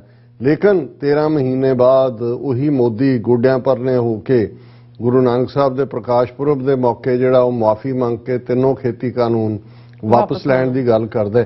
ਸੋ ਇਹ ਜਿਹੜਾ ਕਪਲੇਟ ਅੱਜ ਸੋਸ਼ਲ ਮੀਡੀਆ ਤੇ ਮੈਂ ਦੇਖਿਆ, ਔਰ ਇਹਨਾਂ ਦੀਆਂ ਧਮਕੀਆਂ, ਗਿੱਦੜ ਭਬਕੀਆਂ ਜੋ ਇਹ ਹੁਣ ਪੰਜਾਬ 'ਚ ਵੀ ਕਰ ਰਹੇ ਨੇ, ਪਟਿਆਲੇ ਦੇ ਇਨਸੀਡੈਂਟ ਨੂੰ ਲੈ ਕੇ ਜਿਵੇਂ ਫੜੋ ਫੜੀ ਕੀਤੀ ਹੈ।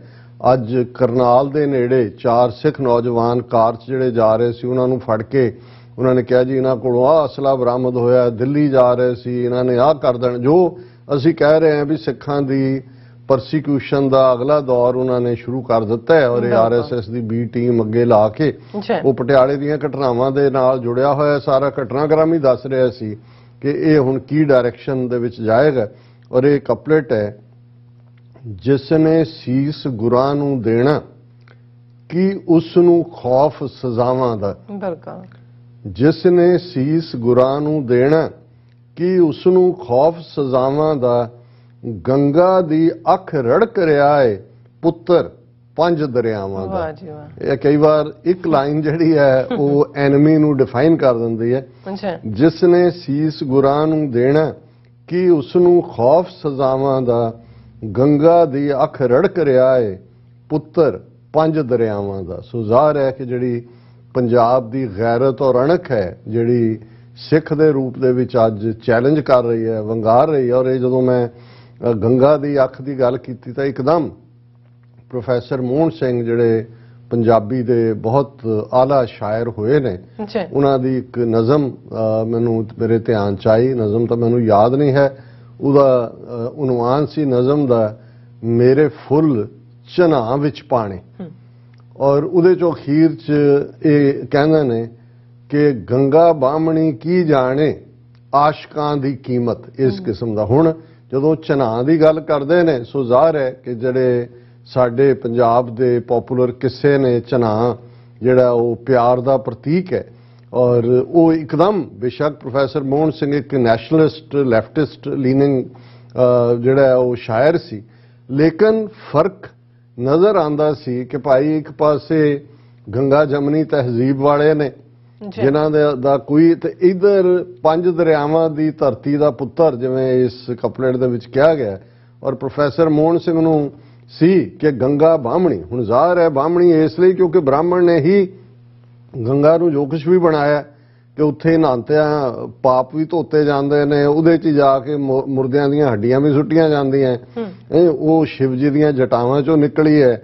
ਉਹਦੇ ਕੰਢੇ ਹੀ ਜਿਹੜਾ ਉਹ ਬਨਾਰਸ ਹੋਏ, ਹਰਿਦੁਆਰ ਹੋਏ, ਉਹ ਸਾਰੇ ਉੱਥੇ ਬੈਠ ਕੇ ਲੋਕਾਂ ਨੂੰ ਲੁੱਟਣ ਦਾ ਕੰਮ ਵੀ ਉਹੀ ਕਰਦੇ ਨੇ। ਇਸ ਲਈ ਗੰਗਾ ਜੋ ਵੀ ਹੈ ਉਹ ਬ੍ਰਾਹਮਣਵਾਦ ਨੂੰ ਰਿਪਰੈਜ਼ੈਂਟ ਕਰਦੀ ਹੈ। ਔਰ ਉਹਨਾਂ ਨੇ ਗੰਗਾ ਬਾਹਮਣੀ ਕਿਹਾ ਕਿ ਵੀ ਇਹ ਇਹਨਾਂ ਦੀ ਬਣਾਈ ਹੋਈ ਹੈ। ਤੇ ਉਹਨਾਂ ਕਿਹਾ ਵੀ ਮੇਰਾ ਦਰਿਆ ਤਾਂ ਝਨਾ ਹੈ, ਆਸ਼ਕਾਂ ਦਾ ਦਰਿਆ, ਔਰ ਇਹੀ ਆਸ਼ਕਾਂ ਦੀ ਕੀਮਤ ਜਾਣਦਾ ਔਰ ਇਹੀ ਕਿ ਗੰਗਾ ਦੀ ਅੱਖ ਰੜਕ ਰਿਹਾ ਹੈ। ਹੁਣ ਰਾਜ ਪੋਲੀਟੀਕਲ ਪਾਵਰ ਤਾਂ ਗੰਗਾ ਜਮਨਾ ਵਾਲਿਆਂ ਕੋਲ ਆਇਆ ਹੋਇਆ ਹੈ, ਮਾਈ ਗੰਗਾ, ਔਰ ਪੁੱਤਰ 5 ਦਰਿਆ, ਔਰ 5 ਦਰਿਆਵਾਂ ਦੀ ਅਣਖ ਦਾ ਜਿਹੜਾ ਇਸ ਵੇਲੇ ਵਾਰਸ ਹੈ ਉਹ ਸਿੱਖ ਬਣ ਕੇ ਛਾਤੀ ਤਾਣ ਕੇ ਖਲੋਤਾ ਕਿ ਭਾਈ ਇੱਥੋਂ ਇਹ ਤੁਹਾਡਾ ਗੰਗਾ ਜਮਨੀ ਤਹਿਜ਼ੀਬ ਦਾ ਘੋੜਾ ਲੰਘਣ ਨਹੀਂ ਦੇਣਾ ਹੈ। ਇਹ ਸਾਡੀ 5 ਦਰਿਆਵਾਂ ਦੀ ਧਰਤੀ ਦੀ ਤਹਿਜ਼ੀਬ ਹੈ, ਇਹ ਗੁਰੂ ਕੇ ਖਾਲਸੇ ਦੀ ਧਰਤੀ ਹੈ। ਤੇ ਪੰਜਾਬ ਦੌਲਤ ਯਾਹੀ ਤੇ ਸਿੱਖ ਖਾਹੇ ਦੱਖਣੀ ਪੱਛਮੀ ਕਿੰਬ ਲੈ ਜਾਹੇ। ਇਹ ਸਾਡੇ ਸਾਧਨ ਨੇ, ਸਾਡੇ ਪਾਣੀ ਨੇ, ਸਾਡੀ ਧਰਤੀ ਹੈ, ਸਾਡੀਆਂ ਜ਼ਮੀਨਾਂ ਨੇ, ਇਹ ਸਾਡਾ ਵਿਰਸਾ ਹੈ। ਇਹ ਨੀਲੇ ਦੇ ਸ਼ਾਹ ਸਵਾਰ ਦੀ ਜਿਹੜਾ ਉਹ ਅਸੀਂ ਵਾਰਸ ਹੈ। ਔਰ ਇੱਥੋਂ ਅਸੀਂ ਜਿਹੜਾ ਤੁਹਾਨੂੰ ਇਹ ਦੱਖਣ ਪੱਛਮ ਵਾਲਿਆਂ ਨੂੰ ਪੂਰਬੀ ਹੈ। ਔਰ ਇਸ ਨੂੰ ਹੀ ਸ਼ਾਹ ਮੁਹੰਮਦ ਨੇ ਜਦੋਂ ਪਹਿਲੀ ਐਂਗਲੋ ਸਿੱਖ ਵਾਰ ਜਿਹਦਾ ਨਾਂ ਹੀ ਉਹਨੇ ਜੰਗ ਹਿੰਦ ਪੰਜਾਬ ਰੱਖਿਆ ਸੀ, ਤਾਂ ਉਦੋਂ ਸ਼ਾਹ ਮੁਹੰਮਦ ਨੇ ਵੀ ਇਹਨੂੰ ਬੜਾ ਕਲੀਅਰਲੀ ਆਇਡੈਂਟੀਫਾਈ ਕੀਤਾ ਜਦੋਂ ਉਹਨੇ ਕਿਹਾ ਸੀ ਕਿ ਜੰਗ ਹਿੰਦ ਪੰਜਾਬ ਦਾ ਹੋਣ ਲੱਗਾ, ਦੋਵੇਂ ਪਾਤਸ਼ਾਹੀ ਫੌਜਾਂ ਭਾਰੀਆਂ ਨੇ, ਅੱਜ ਹੋਵੇ ਸਰਕਾਰ ਤਾਂ ਮੁੱਲ ਪਾਵੇ, ਜਿਹੜੀਆਂ ਖਾਲਸੇ ਨੇ ਤੇਗਾਂ ਮਾਰੀਆਂ ਨੇ। ਹੁਣ ਜ਼ਾਹਰ ਹੈ ਕਿ ਵੀ ਇੱਕ ਪਾਸੇ ਹਿੰਦ ਹੈ, ਇੱਕ ਪਾਸੇ ਪੰਜਾਬ ਹੈ। ਔਰ ਇਹ ਈਵਨ ਇਹ ਤਾਂ ਸ਼ਾਹ ਮੁਹੰਮਦ ਤਾਂ ਖੁਦ ਉਸ ਦਾ ਜਿਹੜਾ ਮੌਜੂਦ ਸੀ ਉਹ ਸਾਰੇ ਦੇ ਵੇਲੇ, ਈਵਨ 18ਵੀਂ ਸਦੀ 'ਚ ਵਾਰਿਸ ਸ਼ਾਹ ਜਦੋਂ ਕਿ ਸਿੱਖ ਮਿਸਲਾਂ ਦਾ ਔਰ ਸਾਰਾ ਪੀਰੀਅਡ ਚੱਲ ਰਿਹਾ ਹੈ, ਅੱਜ ਵੀ ਵਾਰਿਸ ਸ਼ਾਹ ਦੀ ਹੀਰ ਜਿਹੜੇ ਲੋਕ ਪੜ੍ਹਦੇ ਨੇ ਉਹ ਸ਼ਾਇਦ ਹੀਰ ਦੇ ਬਾਕੀਆਂ ਦੇ ਉੱਤੋਂ ਬੜੀ ਤੇਜ਼ੀ ਨਾਲ ਉਹਨਾਂ ਦਾ ਧਿਆਨ ਵੀ ਜਾਂਦਾ ਔਰ ਗਾਇਆ ਵੀ ਜਾਂਦਾ ਹੈ। ਔਰ ਉਹਦੀ ਇੱਕ ਲਾਈਨ ਐਕਸਪਲੇਨ ਕਰਦੀ ਹੈ ਵੀ ਇਹ ਕਿਵੇਂ ਸਾਡੀ ਤਹਿਜ਼ੀਬ, ਜਦੋਂ ਅਸੀਂ ਪੰਜਾਬੀ ਤਹਿਜ਼ੀਬ ਕਹਿੰਦੇ ਹਾਂ, ਅੱਜ ਭਾਵੇਂ 2.5 ਦਰਿਆਵਾਂ ਦੀ ਉਹ ਤਹਿਜ਼ੀਬ ਸਾਡੇ ਵਾਲੇ ਭਾਰਤੀ ਕਬਜ਼ੇ ਵਾਲੇ ਪੰਜਾਬ 'ਚ, ਇਹਦਾ ਕੀ ਵਖਰੇਵੇਂ ਗੰਗਾ ਜਮਨਾ ਦੀ ਤਹਿਜ਼ੀਬ ਦੇ ਨਾਲ ਜਿਨ੍ਹਾਂ ਨੂੰ ਪੂਰਬੀਏ ਕਿਹਾ ਜਾਂਦਾ ਸੀ ਔਰ ਜਿਨ੍ਹਾਂ ਦੀ ਤਹਿਜ਼ੀਬ ਵੀ ਬਿਲਕੁਲ ਵੱਖਰੀ ਸੀ। ਔਰ ਵਾਰਿਸ ਸ਼ਾਹ ਆਪਣੀ ਹੀਰ ਦੇ ਵਿੱਚ ਇੱਕ ਥਾਂ ਹੀਰ ਦੀ ਖੂਬਸੂਰਤੀ ਦੀ ਤਾਰੀਫ ਕਰਦੇ ਆ, ਉਹ ਕਹਿੰਦਾ ਹੈ ਕਿ ਭਾਈ ਉਸ ਦੀਆਂ ਅੱਖਾਂ ਦੇ ਵਿੱਚ ਪਾਇਆ ਸੁਰਮਾ ਇਵੇਂ ਫੱਬ ਰਿਹਾ ਜਿਵੇਂ ਚੜਿਆ ਹਿੰਦ ਤੇ ਕਟਕ ਪੰਜਾਬ ਦਾ ਜੀ, ਕਿ ਜਿਵੇਂ ਪੰਜਾਬ ਦੀ ਫੌਜ ਨੇ ਹਿੰਦ ਦੇ ਉੱਤੇ ਹਿੰਦੁਸਤਾਨ ਤੇ ਹਮਲਾ ਕੀਤਾ ਹੋਏ।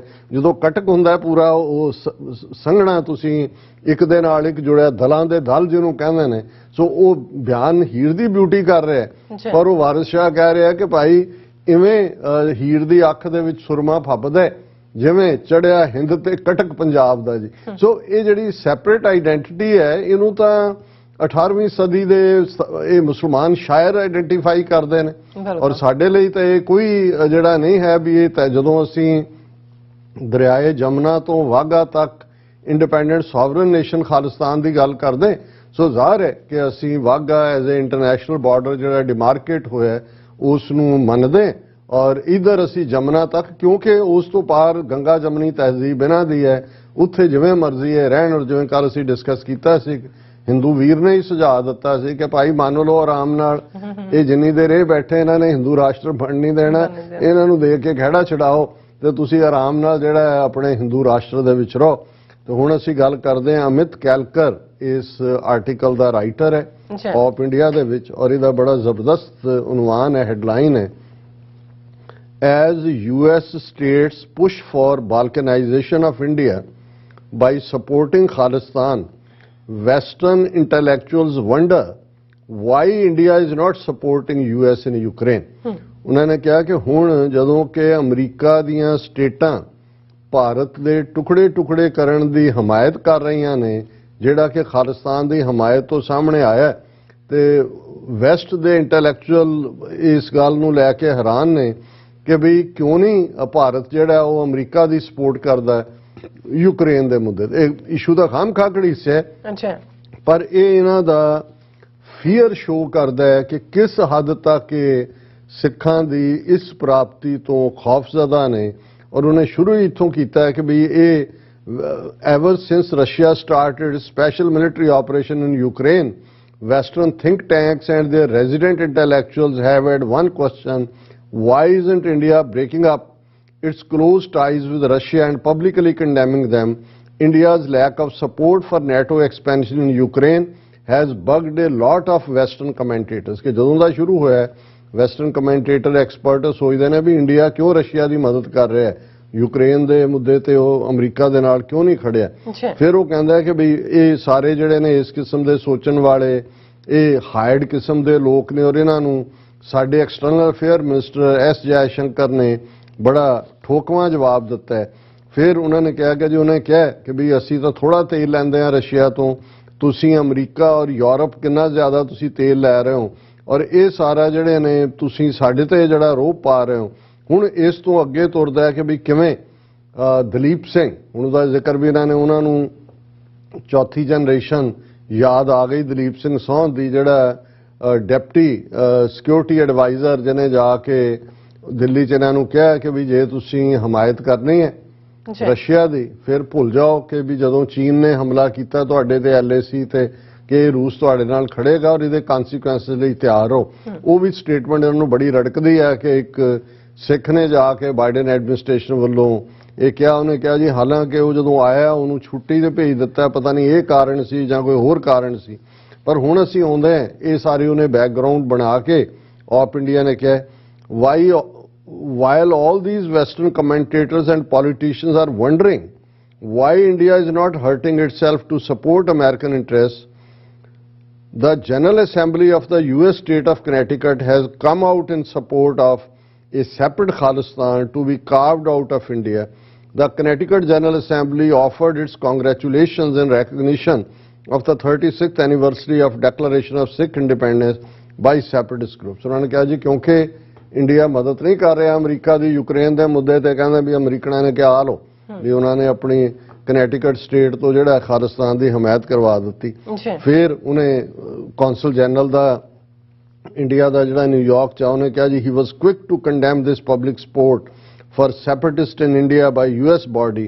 However this backs the question, how can the US expect Indian support for US interests and NATO expansion in Ukraine when it is officially supporting the division of India? कहते ਹੁਣ ਸਵਾਲ ਹੈ ਵੀ ਅਸੀਂ ਕਿਉਂ ਮਦਦ ਕਰੀਏ ਅਮਰੀਕਾ ਦੀ, ਉਹ ਤਾਂ ਹੁਣ ਸਰਕਾਰੀ ਤੌਰ ਤੇ ਭਾਰਤ ਨੂੰ ਤੋੜਨ ਦਾ ਜਿਹੜਾ ਉਹਨਾਂ ਦੇ ਇਰਾਦੇ ਸਾਹਮਣੇ ਆ ਗਏ ਨੇ। India should jeopardize their entire defense system. India should jeopardize their entire defense system which is reliant on Russia to support America when they are actively trying to push for the balkanization of India.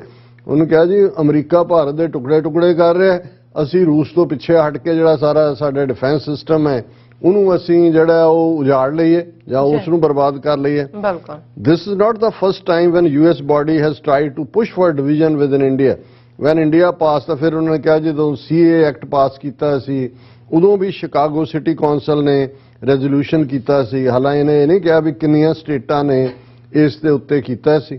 ਫਿਰ ਨਾਲ ਦੀ ਨਾਲ ਇਹ ਵੀ ਉਹਨਾਂ ਨੂੰ ਤਕਲੀਫ ਹੈ ਕਿ ਜੀ ਈਵਨ ਅਮਰੀਕਾ ਨੇ ਪਾਕਿਸਤਾਨ ਦੀ ਹਮਾਇਤ ਵੀ ਬੰਦ ਨਹੀਂ ਕੀਤੀ।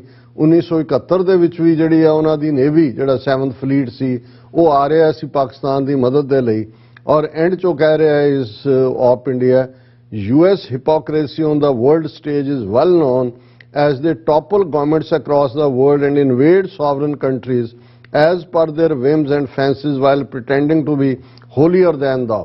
कि भी ये करते ने अमरीकन दुनिया 'ਚ सरकारां दे तख्ते पलटते ने अपने आप ਨੂੰ बड़ा ये समझते हैं कि भाई वो बड़े होली ने Western commentators must understand that India just cannot shoot itself in the foot to support a country that is actively encouraging the division of India into various parts. ਹੁਣ ਇੱਕ ਨਵਾਂ ਆਰਗੂਮੈਂਟ ਉਹਨਾਂ ਨੇ ਲੱਭ ਲਿਆ ਕਿ ਜੀ ਅਸੀਂ ਅਮਰੀਕਾ ਦੀ ਕਿਵੇਂ ਹਮਾਇਤ ਕਰੀਏ, ਅਮਰੀਕਾ ਤਾਂ ਖਾਲਿਸਤਾਨ ਦੀ ਹਮਾਇਤ ਕਰ ਰਿਹਾ ਔਰ ਇਹ ਭਾਰਤ ਨੂੰ ਤੋੜਨਾ ਚਾਹੁੰਦੇ ਨੇ ਔਰ maybe they do understand but are just as duplicitous and hypocritical as the country whose interest they promote ਕਿ ਇਹ ਜਿਹੜੇ ਨੇ ਇਸ ਕਿਸਮ ਦੀ ਹਿਪੋਕ੍ਰੇਸੀ ਕਰ ਰਹੇ ਨੇ। ਪਰ ਅਸੀਂ ਤਾਂ ਇਹੀ ਕਹਿਣਾ ਚਾਹੁੰਦੇ ਕਿ ਥੈਂਕ ਯੂ ਇੰਡੀਆ, ਤੁਹਾਨੂੰ ਗੱਲ ਦੀ ਸਮਝ ਆਈ ਕਿ ਭਾਈ ਅਲਟੀਮੇਟਲੀ ਜਿਹੜੇ ਤੁਸੀਂ ਇਹ ਕਹਿੰਦੇ ਸੀ ਕਿ ਬਾਹਰ ਬੈਠੇ ਦਹਿਸ਼ਤਗਰਦ ਆਤੰਕਵਾਦੀ ਮੁੱਠੀ ਭਰ ਖਾਲਿਸਤਾਨੀ ਕਿ ਇਹ ਮੁੱਠੀ ਭਰ ਨੇ ਇਹ ਸਾਰੀਆਂ ਮਿਰਚਾਂ ਦੀ ਮੁੱਠੀ ਭਰ ਕੇ ਤੁਹਾਡੀ ਤੌੜੀ 'ਚ ਐਸੀ ਸੁੱਟੀ ਹੈ ਵੀ ਤੁਹਾਡੀਆਂ ਅੱਖਾਂ 'ਚੋਂ ਵੀ ਪਾਣੀ ਵਗ ਰਿਹਾ ਹੈ ਤੇ ਲੋਟਾ ਲੈ ਕੇ ਪੰਡਤ ਜੀ ਬਾਹਰ ਵੀ ਦੌੜ ਰਹੇ ਨੇ, ਡਾਇਰੀਆ ਵੀ ਲੱਗਾ, ਮਿਰਚਾਂ ਜ਼ਿਆਦਾ ਲੱਗ ਜਾਣ ਤੇ ਢਿੱਡ ਤਾਂ ਦਰਦ ਹੋ ਹੀ ਰਹੀ ਹੈ ਜਿਵੇਂ ਤੁਸੀਂ ਕਿਹਾ ਵੀ ਐਸੀ ਢਿੱਡੀ ਪੀੜ ਪਈ ਹੈ ਇਹਨਾਂ ਦੀ, ਪਰ ਲੋਟੇ ਲੈ ਕੇ ਬਾਹਰ ਵੀ ਦੌੜ ਰਹੇ ਨੇ, ਅੱਖਾਂ 'ਚੋਂ ਵੀ ਕਰ ਰਹੇ ਨੇ ਤੇ ਨਾਲ ਫਿਰ ਓਮ ਸ਼ਾਂਤੀ ਸ਼ਾਂਤੀ ਸ਼ਾਂਤੀ ਨਹੀਂ ਕਹਿ ਰਹੇ, ਅਮਰੀਕਾ ਵੱਲ ਦੇਖ ਕੇ ਕਹਿ ਰਹੇ ਓਮ ਸਵਾਹਾ ਸਵਾਹਾ ਸਵਾਹਾ। ਜੀ ਡਾਕਟਰ ਸਾਹਿਬ ਤੁਹਾਡਾ ਬਹੁਤ ਬਹੁਤ ਸ਼ੁਕਰੀਆ, ਤੁਸੀਂ ਆਪਣੇ ਵਿਚਾਰ ਸਾਡੇ ਦਰਸ਼ਕਾਂ ਨਾਲ ਸਾਂਝੇ ਕੀਤੇ ਨੇ। ਸੋ ਇੱਥੇ ਲੈਣੇ ਬ੍ਰੇਕ ਤੇ ਜਾਣ ਤੋਂ ਪਹਿਲਾਂ ਅਸੀਂ ਆਪਣੇ ਦਰਸ਼ਕਾਂ ਤੇ ਸਰੋਤਿਆਂ ਨੂੰ ਅਪੀਲ ਤੇ ਬੇਨਤੀ ਕਰਦੀ ਵਿਊਅਰਸ ਜਿਸ ਤਰ੍ਹਾਂ ਕਿ ਤੁਸੀਂ ਜਾਣਦੇ ਹੋ ਕਿ TV 84 ਇੱਕ ਪੰਥਕ ਚੈਨਲ ਹੈ ਔਰ TV 84 ਦੀ ਚੜ੍ਹਦੀ ਕਲਾ ਲਈ ਵੱਧ ਤੋਂ ਵੱਧ ਡੋਨੇਟ ਕਰੋ। ਡੋਨੇਟ ਕਰਨ ਲਈ ਸਾਡੀ ਵੈਬਸਾਈਟ tv84.tv ਤੇ ਜਾ ਕੇ ਪੇਪਲ ਦੀ ਵਰਤੋਂ ਕਰਕੇ ਵਨ ਟਾਈਮ ਡੋਨੇਟ ਕਰ ਸਕਦੇ ਹੋ, ਮੰਥਲੀ ਡੋਨੇਟ ਵੀ ਕਰ ਸਕਦੇ ਹੋ। ਤੁਸੀਂ TV 84 ਦੇ ਨਾਮ ਤੇ ਚੈੱਕ ਬਣਾ ਕੇ ਸਾਨੂੰ ਮੇਲ ਵੀ ਕਰ ਸਕਦੇ ਹੋ ਸਾਡੇ ਇਸ ਪਤੇ ਤੇ 36-01 37 ਲੌਂਗ ਆਈਲੈਂਡ ਸਿਟੀ ਨਿਊਯਾਰਕ 11101 USA ਜਾਂ ਫਿਰ ਤੁਸੀਂ ਸਾਨੂੰ ਫੋਨ ਰਾਹੀਂ ਵੀ ਸੰਪਰਕ ਕਰ ਸਕਦੇ ਹੋ ਸਾਡੇ ਫੋਨ ਨੰਬਰ ਤੇ 5166191984। ਤੁਸੀਂ ਸਾਨੂੰ ਈਮੇਲ ਵੀ ਕਰ ਸਕਦੇ ਹੋ info@tv84.tv ਤੇ। ਅਸੀਂ ਤੁਹਾਡੇ ਤਹਿ ਦਿਲ ਤੋਂ ਸ਼ੁਕਰਗੁਜ਼ਾਰ ਹੋਵਾਂਗੇ। ਸੋ ਇੱਥੇ ਲੈਣੇ ਬ੍ਰੇਕ ਵਿਊਅਰਸ, ਤੁਸੀਂ ਸਾਨੂੰ ਇਸੇ ਤਰ੍ਹਾਂ ਬਣੇ ਰਹਿਣਾ। ਮਿਲਦੇ ਹਾਂ ਛੋਟੇ ਜਿਹੇ ਵਕਫੇ ਤੋਂ ਬਾਅਦ।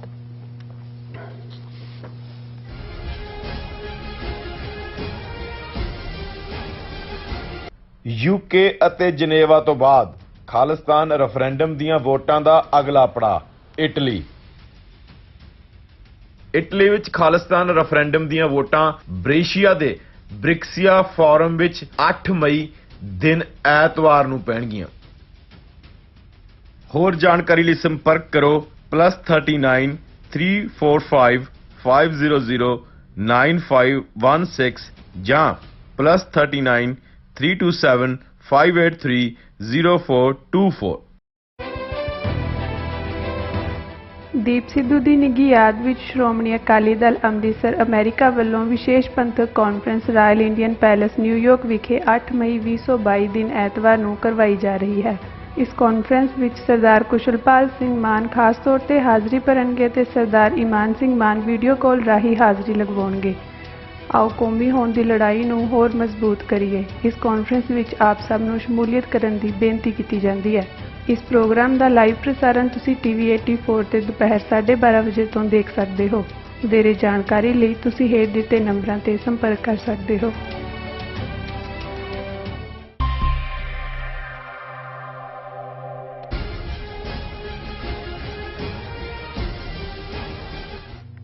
ਦਰਸ਼ਕੋ ਬ੍ਰੇਕ ਤੋਂ ਬਾਅਦ ਤੁਹਾਡਾ ਸਭ ਦਾ ਭਰਪੂਰ ਸਵਾਗਤ ਹੈ। ਸੋ ਵਿਊਅਰਸ ਗੱਲਬਾਤ ਕਰਾਂਗੇ ਕਿ ਮਸ਼ਹੂਰ ਇੰਟਰਨੈਸ਼ਨਲ ਪਰਸਨੈਲਿਟੀ ਰਾਈਟਰ ਅਰੁਣ ਧਾਤੀ ਰੋਈ ਨੇ ਕਿਹਾ ਹੈ ਕਿ ਭਾਰਤ ਉਸ ਹਵਾਈ ਜਹਾਜ਼ ਵਾਂਗ ਹੈ ਜਿਹੜਾ ਅੱਗੇ ਉੱਡਣ ਦੀ ਥਾਂ ਪਿੱਛੇ ਉੱਡ ਰਿਹਾ ਹੈ। ਸੋ ਇਸ ਲਈ ਇਸ ਦਾ ਅੰਤ ਯਕੀਨੀ ਹੈ। ਸੋ ਇਸ ਬਾਰੇ ਆਪਾਂ ਗੱਲਬਾਤ ਕਰਨ ਜਾ ਰਹੇ ਹਾਂ।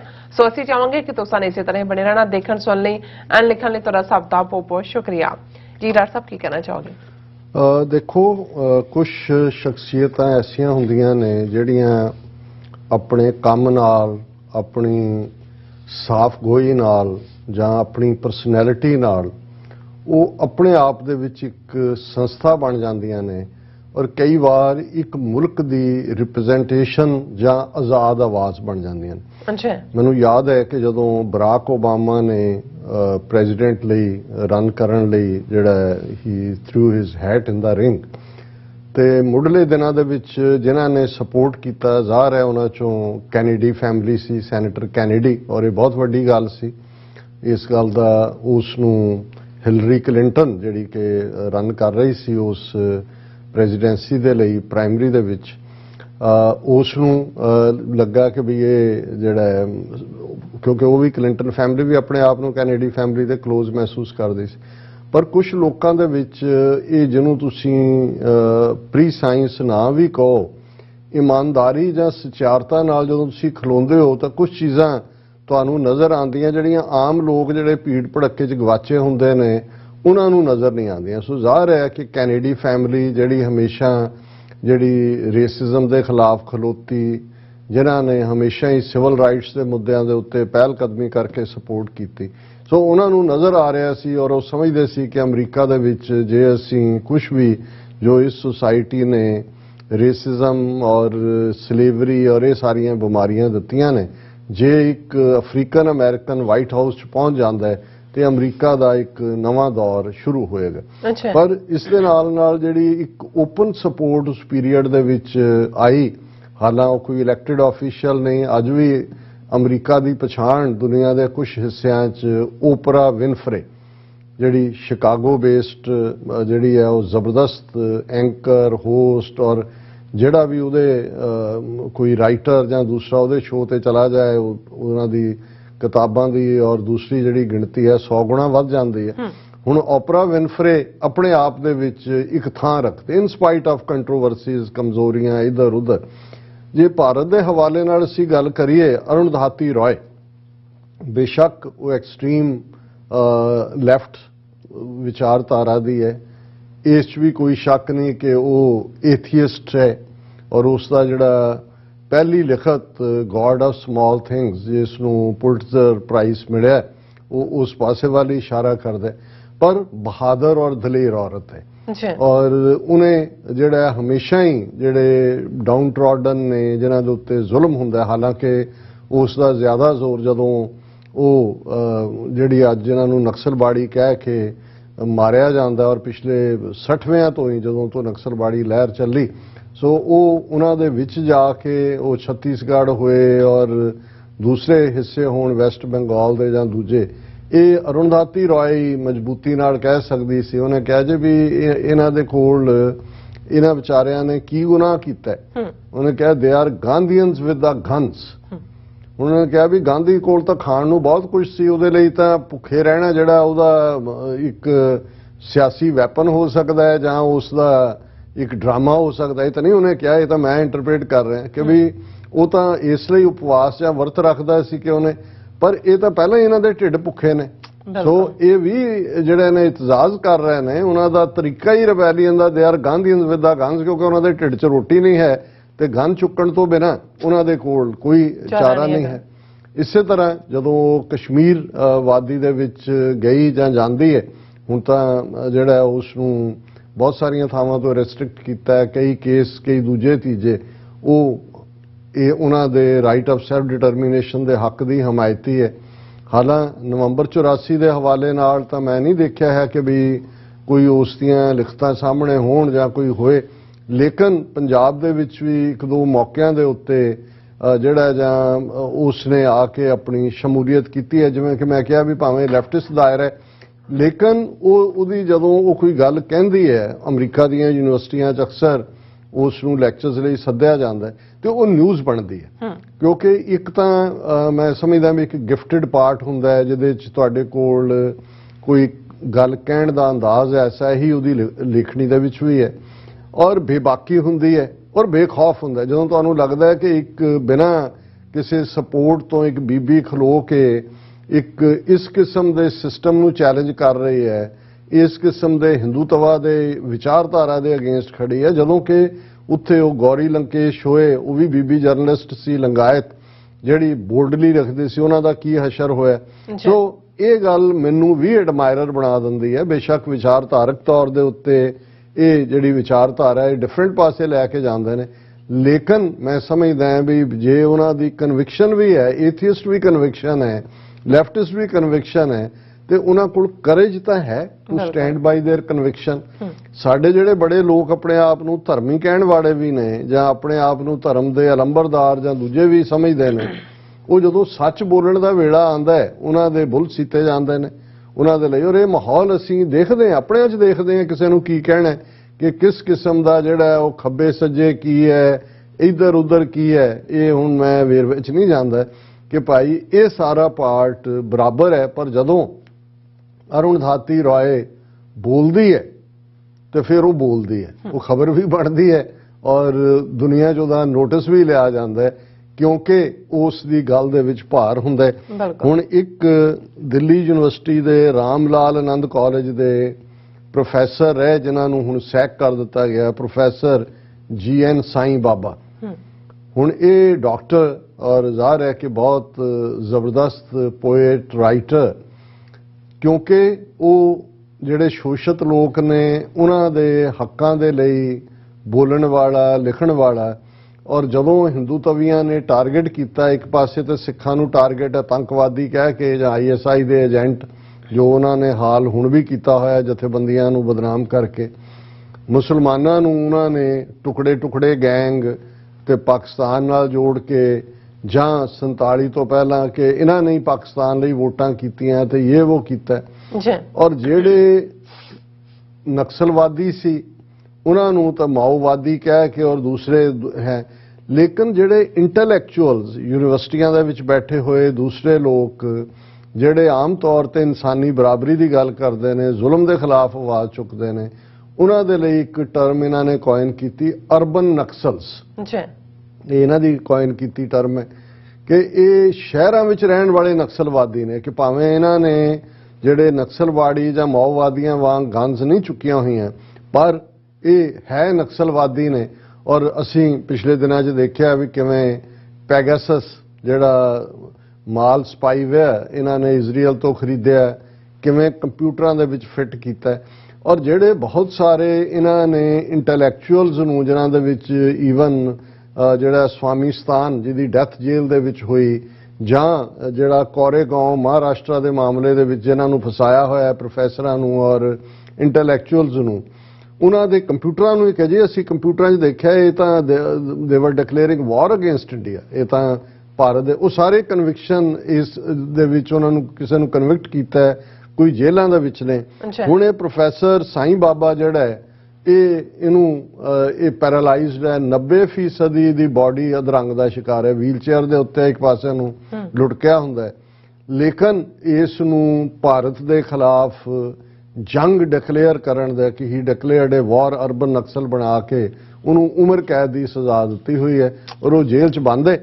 ਔਰ ਉਸ ਦੀਆਂ ਲਿਖੀਆਂ ਜਿਹੜੀਆਂ ਨੇ ਪੋਇਮਸ ਨੇ ਉਹਨਾਂ ਨੂੰ ਜਿਹੜਾ ਇੱਕ ਪਬਲਿਕੇਸ਼ਨ ਹਾਊਸ ਸਪੀਕਿੰਗ ਟਾਈਗਰ ਨੇ ਛਾਪਿਆ ਔਰ ਉਸ ਦੀ ਜਿਹੜੀ ਇਨੋਗ੍ਰੇਸ਼ਨ ਹੋਈ, ਜਿਹੜਾ ਇਹ ਕਿਤਾਬ ਰਿਲੀਜ਼ ਹੋਈ ਪੋਇਟਰੀ ਦੀ, ਉਸ ਕਿਤਾਬ ਦਾ ਨਾਮ ਹੈ ਵਾਈ ਡੂ ਯੂ ਫੀਅਰ ਮਾਈ ਵੇ ਸੋ ਮੱਚ, ਕਿ ਜਿਹੜਾ ਮੇਰੀ ਜੀਵਨ ਸ਼ੈਲੀ ਹੈ, ਮੇਰੇ ਜੀਵਨ ਦਾ ਰਸਤਾ ਹੈ, ਇਹ ਤੋਂ ਤੁਹਾਨੂੰ ਇੰਨਾ ਡਰ ਕਿਉਂ ਲੱਗਦਾ। ਸੋ ਜ਼ਾਹਰ ਹੈ ਕਿ ਇਹ ਚੈਲੰਜ ਇਹਨਾਂ ਨੂੰ, ਹਿੰਦੂ ਤਵੀਆਂ ਨੂੰ, ਜਾਂ ਜਿਹੜੇ ਲੋਕ ਪੈਟਰੀਓਟਿਜ਼ਮ ਦੇ ਨਾਂ ਥੱਲੇ, ਨੈਸ਼ਨਲਿਜ਼ਮ ਦੇ ਨਾਂ ਥੱਲੇ ਆਮ ਗਰੀਬਾਂ ਦਾ, ਲੋਕਾਂ ਦਾ ਸ਼ੋਸ਼ਣ ਵੀ ਕਰਦੇ ਨੇ, ਤੇ ਜਿਹੜਾ ਕੋਈ ਉਹਨਾਂ ਦੇ ਹੱਕ 'ਚ ਆਵਾਜ਼ ਚੁੱਕਦਾ ਉਹਨਾਂ ਨੂੰ ਤੁਸੀਂ ਸੈਡੀਸ਼ੀਅਸ ਬਣਾ ਦਿਓ, ਸੈਡੀਸ਼ਨ ਚਾਰਜ ਲਾ ਦਿਓ।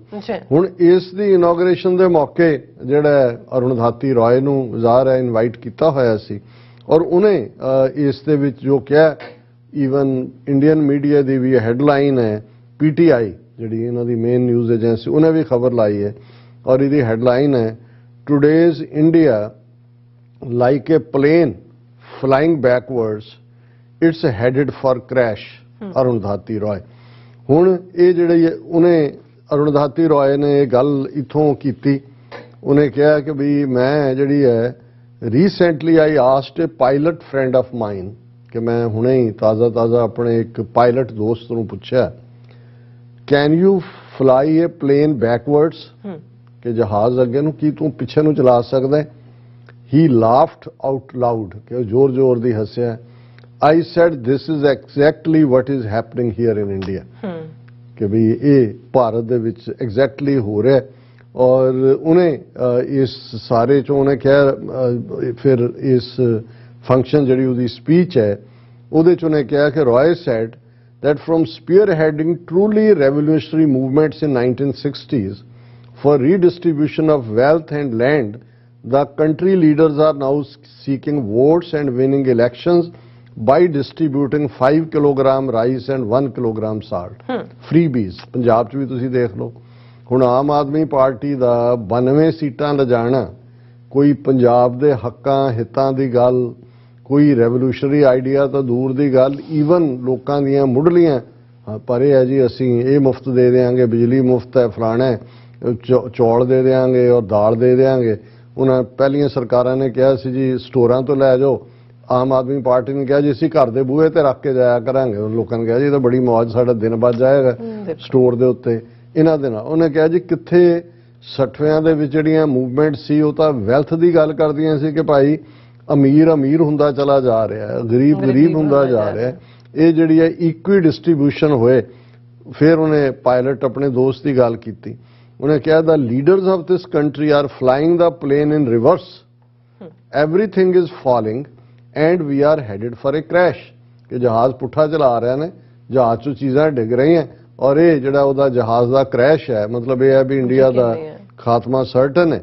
ਔਰ ਫਿਰ ਉਹਨੇ ਇਹ ਕਿਹਾ ਕਿ ਵੀ ਜੁਡੀਸ਼ਰੀ ਦੀ ਗੱਲ ਕਰ ਲਓ ਕਿ ਬੇਸ਼ੱਕ ਸਾਡੀ ਬੜੀ, ਉਹਨੇ ਲਫ਼ਜ਼ ਯੂਜ਼ ਕੀਤਾ ਸੋਫਿਸਟੀਕੇਟਡ ਜੁਡੀਸ਼ਰੀ, ਕਿ ਬਹੁਤ ਸੋਫਿਸਟੀਕੇਟ ਹੈ, but the one where laws are applied differently depending on your caste, class, gender and ethnicity.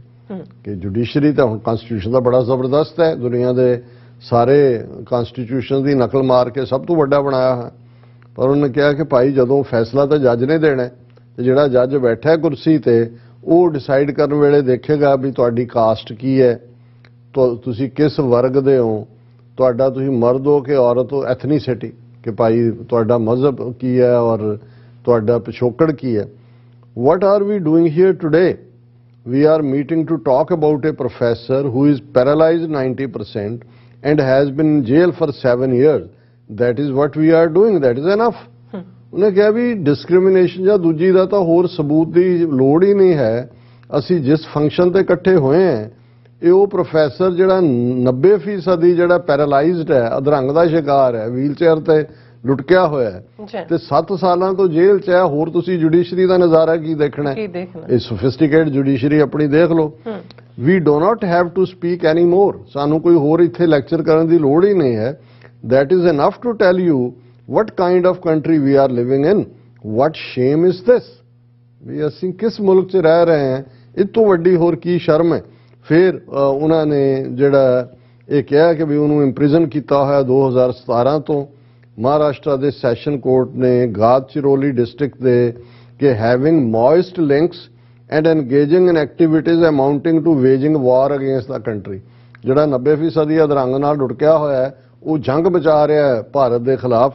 ਔਰ ਇਹ ਸਾਰੇ ਨੂੰ ਉਹਨੇ ਕਿਹਾ ਕਿ ਭਾਈ ਇਹ ਰਿਲੀਜ਼ ਕਰੋ ਇਹ ਸਾਰੇ ਨੂੰ। ਔਰ ਇਸ ਮੌਕੇ ਤੇ ਬਾਕੀਆਂ ਨੇ ਵੀ ਤਕਰੀਰਾਂ ਕੀਤੀਆਂ। ਪਰ ਮੈਂ ਸਮਝਦਾ ਵੀ ਇਹ ਜਿਵੇਂ ਗਾਂਧੀਅਨਸ ਵਿਦ ਦਾ ਗਨਸ, ਇਹ ਇੱਕ ਫਰੇਜ਼ ਹਰ ਥਾਂ ਕੋਟ ਕਰਨ ਲਈ ਬਣ ਗਿਆ, ਕਦੇ ਭੁੱਲੇਗਾ ਨਹੀਂ ਕਿਸੇ ਨੂੰ। ਸੋ ਅਰੁਣਧਾਤੀ ਰॉय ਦਾ ਇਹ ਕਹਿਣਾ ਕਿ India is like a plane flying backwards, it's headed for crash. ਕਿ ਆਲਰੇਡੀ ਪੁੱਠਾ ਗੇਅਰ ਲਾਇਆ ਹੋਇਆ ਔਰ ਇਹਨੇ ਤਬਾਹ ਹੋਣਾ ਹੀ ਹੋਣਾ। ਜੀ ਰਾਜ ਸਾਹਿਬ ਤੁਹਾਡਾ ਬਹੁਤ ਬਹੁਤ ਸ਼ੁਕਰੀਆ। ਸਾਥ ਲੈਣ ਬ੍ਰੇਕ ਵਿਊਅਰਸ ਤੁਸੀਂ ਨੇ ਇਸੇ ਤਰ੍ਹਾਂ ਹੀ ਬਣੇ ਰਹਿਣਾ। ਮਿਲਦੇ ਹਾਂ after this short break.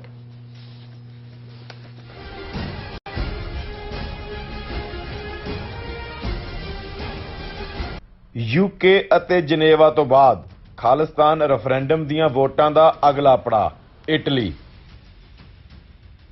Italy ਵਿੱਚ ਖਾਲਿਸਤਾਨ ਰੈਫਰੈਂਡਮ ਦੀਆਂ ਵੋਟਾਂ ਬ੍ਰੇਸ਼ੀਆ ਦੇ ਬ੍ਰਿਕਸੀਆ ਫੋਰਮ ਵਿੱਚ 8 ਮਈ ਦਿਨ ਐਤਵਾਰ ਨੂੰ ਪੈਣਗੀਆਂ। ਹੋਰ ਜਾਣਕਾਰੀ ਲਈ ਸੰਪਰਕ ਕਰੋ +39 345 500 9516 ਜਾਂ +39 327 583 0424।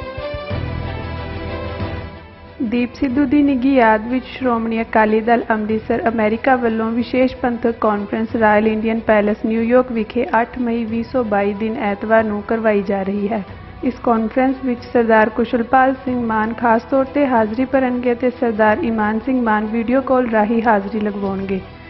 ਆਓ ਕੌਮੀ ਹੋਂਦ ਦੀ ਲੜਾਈ ਨੂੰ ਹੋਰ ਮਜ਼ਬੂਤ ਕਰੀਏ। ਇਸ ਕਾਨਫਰੰਸ ਵਿੱਚ ਆਪ ਸਭ ਨੂੰ ਸ਼ਮੂਲੀਅਤ ਕਰਨ ਦੀ ਬੇਨਤੀ ਕੀਤੀ ਜਾਂਦੀ ਹੈ। ਇਸ ਪ੍ਰੋਗਰਾਮ ਦਾ ਲਾਈਵ ਪ੍ਰਸਾਰਣ ਤੁਸੀਂ TV 84 ਤੇ ਦੁਪਹਿਰ 12:30 ਵਜੇ ਤੋਂ ਦੇਖ ਸਕਦੇ ਹੋ। ਵਧੇਰੇ ਜਾਣਕਾਰੀ ਲਈ ਤੁਸੀਂ ਹੇਠ ਦਿੱਤੇ ਨੰਬਰਾਂ ਤੇ ਸੰਪਰਕ ਕਰ ਸਕਦੇ ਹੋ।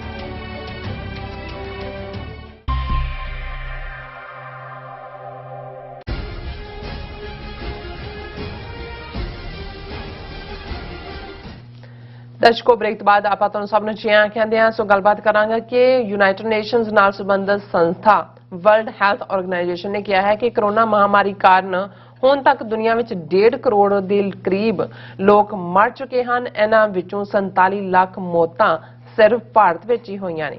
ਯਾਦ ਰਹੇ, ਭਾਰਤ ਸਰਕਾਰ ਨੇ ਸਿਰਫ 4.5 ਲੱਖ ਲੋਕਾਂ ਦੀਆਂ ਮੌਤਾਂ ਹੋਣਾ ਹੀ ਕਬੂਲਿਆ ਹੈ। ਸੋ WHO ਦੀ ਰਿਪੋਰਟ ਨੇ ਭਾਰਤ ਨੂੰ ਕੱਚਿਆਂ ਲਾ ਦਿੱਤਾ। ਸੋ ਇਸ ਬਾਰੇ ਆਪਾਂ ਗੱਲਬਾਤ ਕਰਨ ਜਾ ਰਹੇ ਹਾਂ। ਸੋ ਅਸੀਂ ਚਾਹਾਂਗੇ ਕਿ ਤੁਸੀਂ ਇਸੇ ਤਰ੍ਹਾਂ ਬਣੇ ਰਹਿਣਾ।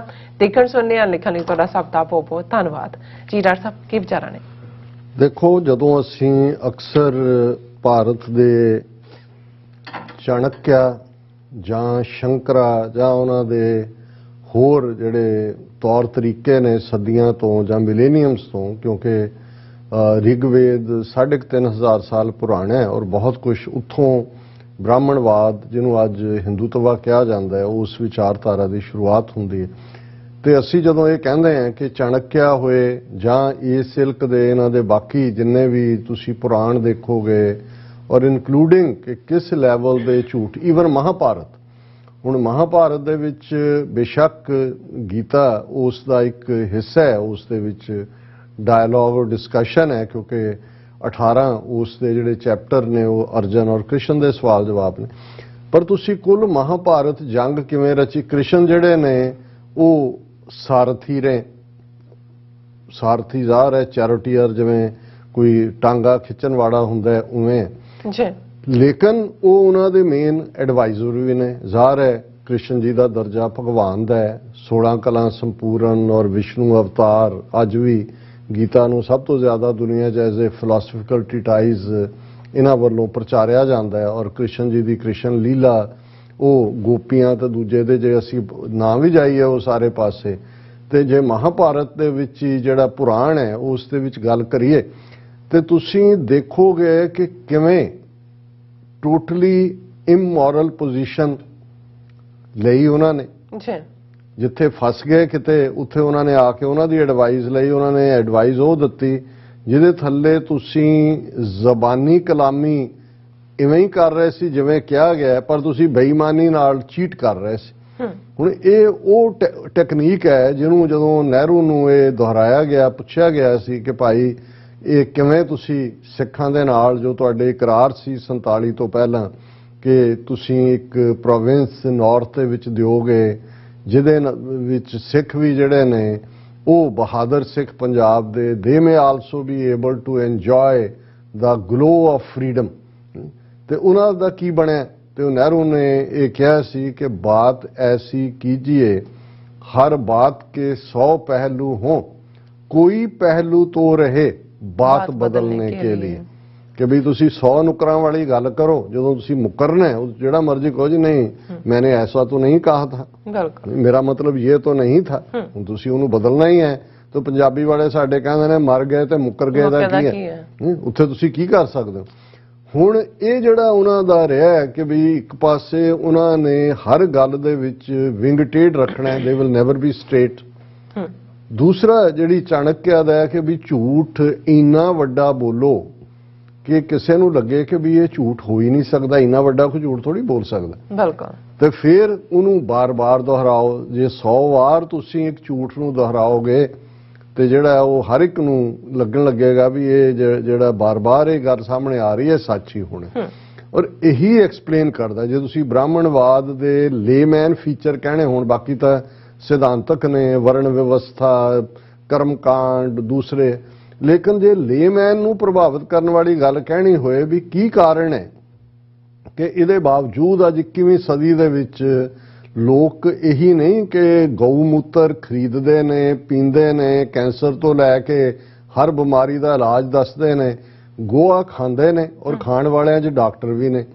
ਉਹ ਭਾਵੇਂ ਮੁੜ ਕੇ ਹਸਪਤਾਲ 'ਚ ਜਾ ਕੇ ਉਹਨਾਂ ਨੂੰ ਉਹ ਫਲਸ਼ ਆਊਟ ਕਰਨ ਵਾਲੀ ਲਾਈਨ ਹੋਈ ਹੁੰਦੀ ਹੈ।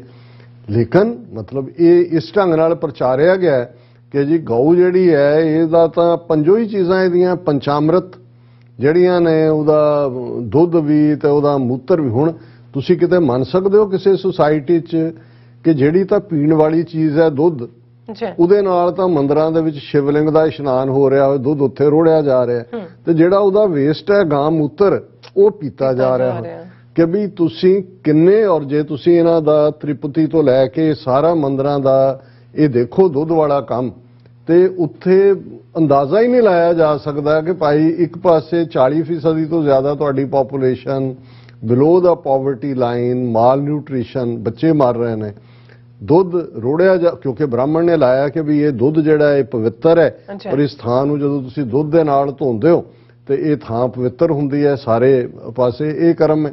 ਲੇਕਿਨ ਦੂਸਰੇ ਪਾਸੇ ਤੁਸੀਂ ਦੇਖੋ ਪ੍ਰਚਾਰ ਨਾਲ ਉਹਨਾਂ ਨੇ ਗਾਂ ਮੂਤਰ ਇਹ ਨਹੀਂ ਕਿ ਵੀ ਪੀਣ ਲਾਤਾ, ਵੇਚਣ ਲਾਤਾ, ਐਮਾਜ਼ੋਨ ਦੇ ਉੱਤੇ ਮਿਲਦਾ। ਹੁਣ ਇੱਕ ਪਾਸੇ ਇਹ ਹੈ ਕਾਮਨ ਲੋਕਾਂ ਨੂੰ ਜਿਸ ਕਿਸਮ ਦੇ ਕਰਮਕਾਂਡ ਔਰ ਦੂਸਰੇ ਵੱਲ ਤੋਰਿਆ, ਪਰ ਹਕੀਕਤ ਦੇ ਵਿੱਚ ਔਰ ਇਸੇ ਤਰ੍ਹਾਂ ਗਰੀਬੀ ਹੈ। ਬਿਲਕੁਲ, ਕਿਉਂਕਿ ਮੈਂ ਇਹ ਗੱਲਾਂ ਕਈ ਵਾਰ ਭਾਵੇਂ ਥੋੜੀ ਬਹੁਤ ਰੈਪੀਟੀਸ਼ਨ ਵੀ ਆ ਜਾਂਦੀ ਹੈ, ਕਿਉਂਕਿ ਇਹ ਜ਼ਰੂਰੀ ਹੈ ਉਸ ਸਿਧਾਂਤ ਨੂੰ। ਹੁਣ ਗਰੀਬੀ ਹੈ ਕਿਸੇ ਸੁਸਾਇਟੀ ਦੇ ਵਿੱਚ, ਜਿਹੜਾ ਸਜਗ ਸਮਾਜ ਹੈ, ਐਜੂਕੇਟਿਡ ਸਮਾਜ ਹੈ, ਉਹ ਦੇਖੇਗਾ ਕਿ ਵੀ ਚੈਲੰਜਸ ਕੀ ਨੇ, ਕਿਵੇਂ ਤੁਸੀਂ ਉਸ ਨੂੰ ਦੂਰ ਕਰਨਾ ਹੈ। ਪਰ ਜੇ ਤੁਸੀਂ ਬ੍ਰਾਹਮਣਵਾਦ ਦੀ ਕਰਮ ਥਿਊਰੀ ਦੇਖੋ ਜੀ, ਕਰਮਾਂ ਦਾ ਫਲ, ਹੁਣ ਕਰਮਾਂ ਦੇ ਫਲ ਦੇ ਥੱਲੇ ਜੇ ਕੋਈ ਗਰੀਬੀ ਦੇ ਵਿੱਚ ਕਰ ਰਿਹਾ ਹੈ, ਉੱਥੇ ਇਹ ਨਹੀਂ ਹੈ ਕਿ ਵੀ ਡਿਸਪ੍ਰੋਪੋਰਸ਼ਨੇਟ ਜਿਹੜੀ ਹੈ ਡਿਸਟ੍ਰੀਬਿਊਸ਼ਨ ਆਫ ਵੈਲਥ ਹੈ, ਜਾਂ ਕਿਵੇਂ ਇਹਨਾਂ ਦੇ ਹੱਕਾਂ ਨੂੰ, ਜਿਹਨਾਂ ਨੂੰ ਤੁਸੀਂ ਸ਼ੂਦਰ ਬਣਾਇਆ ਸਦੀਆਂ ਤੋਂ, ਉਹਨਾਂ ਨੂੰ ਤੁਸੀਂ ਕੁਚਲਿਆ। ਉਹਨਾਂ ਨੇ ਇਹ ਦੇਖਿਆ ਕਿ ਵੀ ਇਹਨਾਂ ਨੂੰ ਵੀ ਤਾਂ ਕੋਈ ਸਹਾਰਾ ਚਾਹੀਦਾ ਹੈ।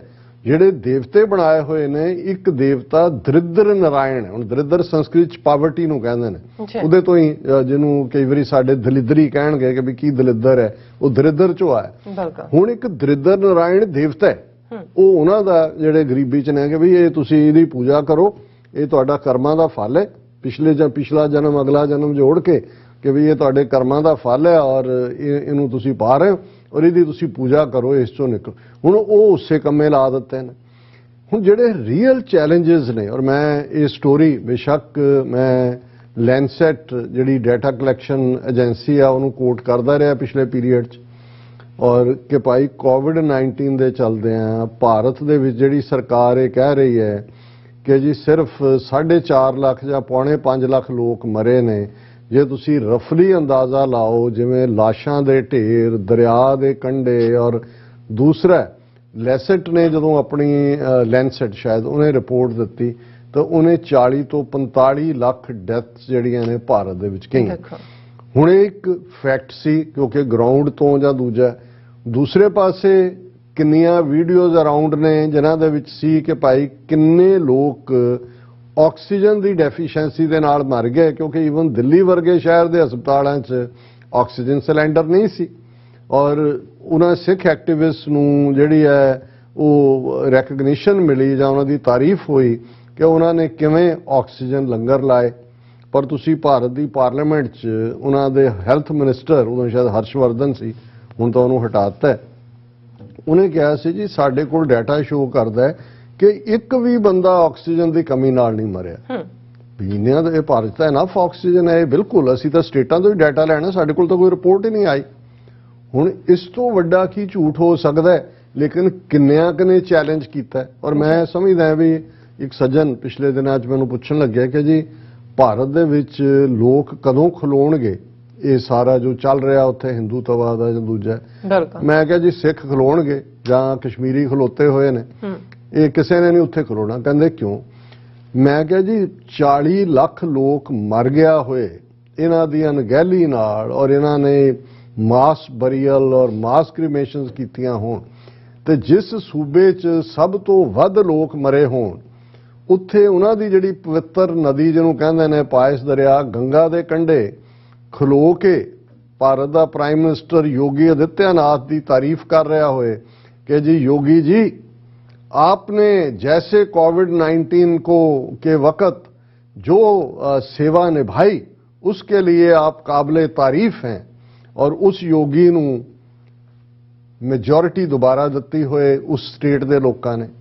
ਮੈਂ ਕਿਹਾ ਜੀ ਤੁਸੀਂ ਤਬਦੀਲੀ ਕਿੱਥੇ ਹੋਣੀ ਹੈ ਵੀ ਤੁਹਾਡੇ ਆਪਣੇ ਲਵਡ ਵਨ ਮਰੇ ਨੇ ਸਾਹਮਣੇ, ਤੁਹਾਨੂੰ ਨਜ਼ਰ ਨਹੀਂ ਆ ਰਿਹਾ। ਪਰ ਅੱਜ ਮੈਂ ਸਮਝਦਾ ਵੀ ਸਾਡੇ ਵੀ ਕੁਝ ਵੀਰ ਕਹਿੰਦੇ ਸੀ ਕਿ ਜੀ ਤੁਸੀਂ ਕਈ ਵਾਰ ਜਿਹੜਾ ਉਹ ਜ਼ਿਆਦਾ ਫਿਗਰ ਦੇ ਰਹੇ ਹੋ ਵੀ 40-45 ਲੱਖ ਲੋਕ ਮਰ ਜਾਣੇ ਕੋਈ ਛੋਟੀ ਗੱਲ ਤੇ ਨਹੀਂ ਹੁੰਦੀ। ਔਰ ਅੱਜ ਜਿਹੜੀ ਖਬਰ ਇੰਟਰਨੈਸ਼ਨਲ ਮੀਡੀਆ 'ਚ ਹੈ, ਵਰਲਡ ਹੈਲਥ ਆਰਗੇਨਾਈਜੇਸ਼ਨ ਨੇ ਕਿਹਾ ਕਿ ਭਾਰਤ 'ਚ ਕਰੋਨਾ ਵਾਇਰਸ ਨਾਲ 47 ਲੱਖ ਮੌਤਾਂ ਹੋਈਆਂ ਨੇ। ਔਰ ਉਹਨਾਂ ਨੇ ਕਿਹਾ ਵੀ ਟੋਟਲ ਜਿਹੜੀ ਫਿਗਰ ਹੈ ਉਹ 1.5 ਕਰੋੜ ਹੈ, ਔਰ 1.5 ਕਰੋੜ 'ਚੋਂ 47 ਲੱਖ ਮੌਤਾਂ ਭਾਰਤ 'ਚ ਹੋਈਆਂ ਨੇ। ਇਹ ਕੁੱਲ ਦੁਨੀਆ 'ਚ ਜਿੰਨੀਆਂ ਡੈਥਸ ਨੇ ਉਸ ਦਾ 1/3 ਹੈ। 1/3 ਮੌਤਾਂ ਭਾਰਤ 'ਚ, 47 ਲੱਖ ਲੋਕ। ਔਰ ਇਹ world health organisation United nations ਦੀ ਸੰਸਥਾ ਹੈ ਇਹ ਕੋਈ। ਔਰ ਜਦੋਂ ਜਿਵੇਂ ਅਸੀਂ ਕੱਲ ਗੱਲ ਕੀਤੀ ਸੀ ਕਿ ਫਰੰਟੀਅਰ ਜਿਹੜੀ ਰਿਪੋਰਟਰਸ ਸੈਨ ਫਰੰਟੀਅਰਸ, ਕਿ ਉਹਨਾਂ ਦਾ ਇੱਕ ਇੰਡੈਕਸ ਹੁੰਦਾ ਹੈ, ਇੱਕ ਉਹਨਾਂ ਦਾ ਪੈਰਾਮੀਟਰ ਹੈ, ਉਹਨਾਂ ਨੇ ਕਿਵੇਂ ਜਿਹੜਾ ਉਹ ਡਾਟਾ ਕਲੈਕਟ ਕਰਨਾ ਹੈ। ਔਰ ਇਹਦੇ ਬਾਵਜੂਦ ਕਿ ਭਾਰਤ ਸਰਕਾਰ ਨੇ ਅੱਜ ਵੀ ਚੀਕਾਂ ਮਾਰੀਆਂ, ਔਰ ਉਹਨਾਂ ਨੇ ਕਿਹਾ, ਔਰ ਮੈਂ ਜਿਹੜੀ ਵਰਲਡ ਹੈਲਥ ਆਰਗੇਨਾਈਜੇਸ਼ਨ ਦੀ ਸਟੇਟਮੈਂਟ ਹੈ ਉਹਦੇ 'ਚ ਉਹਨਾਂ ਨੇ ਕਿਹਾ ਵੀ 1.5 ਕਰੋੜ ਲੋਕਾਂ ਦੀ ਮੌਤ ਹੋਈ ਹੈ। ਔਰ ਇਹ ਜਿਹੜਾ ਭਾਰਤ ਦੇ ਵਿੱਚ ਜਿਹੜੀਆਂ ਨੇ ਉਹ ਇੰਨੇ ਜਿਹੜੀਆਂ ਨੇ ਉਹ ਮੌਤਾਂ ਹੋਈਆਂ ਨੇ, 47 ਲੱਖ ਦੀ ਫਿਗਰ ਭਾਰਤ ਦੀ ਹੈ। ਔਰ ਇਹ ਉਹਨਾਂ ਨੇ ਕਿਹਾ ਵੀ ਭਾਰਤ ਦੀ ਜਿਹੜੀ ਗਿਣਤੀ ਆ ਉਹ 1/3 ਹੈ। ਤੇ ਭਾਰਤ ਸਰਕਾਰ ਨੇ ਨਾਲ ਦੀ ਨਾਲ ਰਿਪੋਰਟ ਤਿਆਰ ਕਰਨ ਦੀ ਵਿਧੀ ਤੇ ਸਵਾਲ ਖੜੇ ਕੀਤੇ ਨੇ। ਉਹਨਾਂ ਨੇ ਕਿਹਾ ਜੀ ਉਹਦੀ ਪ੍ਰਕਿਰਿਆ, ਕਾਰਜ ਪ੍ਰਣਾਲੀ, ਇਹ ਦੇਖੋ ਜੀ ਅਸੀਂ ਇਹ ਕਿਹਾ ਵੀ ਸੀ ਇਵੇਂ ਨਾ ਕੈਲਕੂਲੇਟ ਕਰੋ, ਪਰ ਉਹਨਾਂ ਨੇ ਇਵੇਂ ਹੀ ਕੀਤਾ। ਪਰ ਨਾਲ ਦੀ ਨਾਲ ਈਵਨ ਜਿੱਥੇ BBC ਦੀ ਇਹ ਸਟੋਰੀ ਹੈ ਉਹਦੇ 'ਚ ਨਾਲ ਦੀ ਨਾਲ ਹੋਰ ਸਟੋਰੀਜ਼ ਵੀ ਹੁੰਦੀਆਂ ਜਿਹੜੀਆਂ ਟਾਈਮ ਟੂ ਟਾਈਮ BBC ਨੇ ਛਾਪੀਆਂ। ਉਹਨਾਂ 'ਚ ਇਹ ਹੈ ਕਿ ਸੈਂਕੜੇ ਲਾਸ਼ਾਂ ਨਦੀ ਵਿੱਚ ਤਰਦੀਆਂ ਮਿਲੀਆਂ, ਕਈ ਨਦੀ ਕੰਢੇ ਦੱਬੀਆਂ ਹੋਈਆਂ ਮਿਲੀਆਂ। ਫਿਰ ਉਹਨਾਂ ਨੇ ਇਹ ਵੀ ਕਿਹਾ ਕਿ ਭਾਈ ਭਾਰਤ ਜਿਹੜੀ ਜ਼ਿਆਦਾ ਮੌਤਾਂ ਨੇ ਦੂਜੀ ਲਹਿਰ ਦੌਰਾਨ ਹੋਈਆਂ, ਜਦੋਂ ਡੈਲਟਾ ਵੇਰੀਐਂਟ ਵੱਡੀ ਗਿਣਤੀ 'ਚ ਉੱਥੇ ਲੋਕ ਉਹਦਾ ਸ਼ਿਕਾਰ ਹੋਏ। ਔਰ ਇਸ ਸਾਰੇ ਦੇ ਚੱਲਦਿਆਂ ਫਿਰ ਇੱਕ ਹੈ ਕਿ ਇੱਕ ਤਸਵੀਰ ਉਹਨਾਂ ਨੇ ਦਿੱਤੀ ਹੈ ਕਿ ਇਲਾਹਾਬਾਦ ਵਿੱਚ ਗੰਗਾ ਨਦੀ ਕੰਢੇ ਮ੍ਰਿਤਕਾਂ ਦਾ ਸੰਸਕਾਰ ਦੀ ਪੁਰਾਣੀ ਤਸਵੀਰ। ਔਰ ਕਰਪਸ਼ਨ ਲੈਵਲ ਇਹ ਸੀ ਕਿ ਸ਼ਮਸ਼ਾਨ ਘਾਟ 'ਚ ਪਹੁੰਚੇ ਲੋਕਾਂ ਨੂੰ ਵੀ ਕਿ ਭਾਈ ਉਹਨਾਂ ਦਾ ਮਰਿਆ ਪਿਆਰਾ ਜਿਹੜਾ ਉਹਦਾ ਹੋ ਜਾ, ਉਹਦੇ ਲਈ ਵੀ ਉਹ ਰਿਸ਼ਵਤ ਦੇ ਰਹੇ ਸੀ। ਫਿਰ ਉਹਨਾਂ ਨੇ ਜਿਹੜੀ ਇਹ ਕਿਹਾ ਕਿ ਵਰਲਡ ਹੈਲਥ ਆਰਗੇਨਾਈਜੇਸ਼ਨ ਨੇ, ਉਹਨਾਂ ਨੇ ਮਹਾਮਾਰੀ ਤੋਂ ਪਹਿਲਾਂ ਇਹ ਸਾਰੇ ਨੂੰ ਪਹਿਲਾਂ ਕਿੰਨੇ ਲੋਕ ਮਰਦੇ ਸੀ, ਉਸ ਖੇਤਰ 'ਚ ਕਿੰਨੇ ਲੋਕ ਮਰੇ, ਔਰ ਇਸ ਸਾਰੇ ਦੇ ਵਿੱਚ ਹੋਰ ਕੀ ਹੈ। ਪਰ ਭਾਰਤ ਨੇ ਇਹ ਕਿਹਾ, ਔਰ ਇਸ ਦੇ ਉੱਤੇ ਪਹਿਲਾਂ ਤਾਂ ਉਹਨਾਂ ਦੀ ਵਰਲਡ ਹੈਲਥ ਆਰਗੇਨਾਈਜੇਸ਼ਨ ਦੀ ਡਾਕਟਰ ਸਮੀਰਾ ਆਸਮਾ ਨੇ ਕਿਹਾ ਕਿ ਬਹੁਤ ਵੱਡਾ ਦੁਖਾਂਤ ਹੈ। ਉਹਨਾਂ ਨੇ ਕਿਹਾ ਵੀ ਭਾਵੇਂ ਇਹ ਗਿਣਤੀ ਜਿਹੜੀ ਹੈ ਬੜੀ ਹੈਰਾਨ ਕਰਨ ਵਾਲੀ ਹੈ, ਪਰ ਅਸੀਂ ਸਮਝਦੇ ਹਾਂ ਵੀ ਜਿਨ੍ਹਾਂ ਨੇ ਆਪਣੀਆਂ ਜਾਨਾਂ ਗਵਾ ਦਿੱਤੀਆਂ, ਘੱਟੋ ਘੱਟ ਉਹਨਾਂ ਨੂੰ ਅਸੀਂ ਕਾਊਂਟ ਤਾਂ ਕਰੀਏ। ਜੇ ਅਸੀਂ ਮੰਨਣ ਨੂੰ ਹੀ ਤਿਆਰ ਨਹੀਂ ਤੇ ਅਸੀਂ ਉਹਨਾਂ ਦਾ ਅਪਮਾਨ ਕਰ ਰਹੇ ਹਾਂ। ਔਰ ਇਹਦੇ ਲਈ ਸਾਨੂੰ ਜਿਹੜਾ ਅਸੀਂ ਮਰਨ ਵਾਲਿਆਂ ਦੀ ਗਿਣਤੀ ਨਹੀਂ ਕਰਦੇ ਤੇ ਅਸੀਂ ਅਗਲੀ ਵਾਰ ਬਿਹਤਰ ਤਿਆਰੀ ਦੇ ਲਈ ਤਿਆਰ ਨਹੀਂ ਹੋ ਸਕਦੇ। ਔਰ ਉਹਨਾਂ ਨੇ ਕਿਹਾ ਵੀ ਭਾਰਤ ਤੋਂ ਬਾਅਦ ਜਿਹੜਾ ਸਭ ਤੋਂ ਜ਼ਿਆਦਾ ਮੌਤਾਂ ਜਿਵੇਂ 1/3 ਭਾਰਤ 'ਚ ਹੋਈਆਂ ਨੇ, ਫਿਰ ਰੂਸ ਦੇ ਵਿੱਚ, ਇੰਡੋਨੇਸ਼ੀਆ, ਅਮਰੀਕਾ, ਬ੍ਰਾਜ਼ੀਲ, ਮੈਕਸੀਕੋ ਤੇ ਪੇਰੂ ਵਰਗੇ ਮੁਲਕ ਸ਼ਾਮਲ ਨੇ।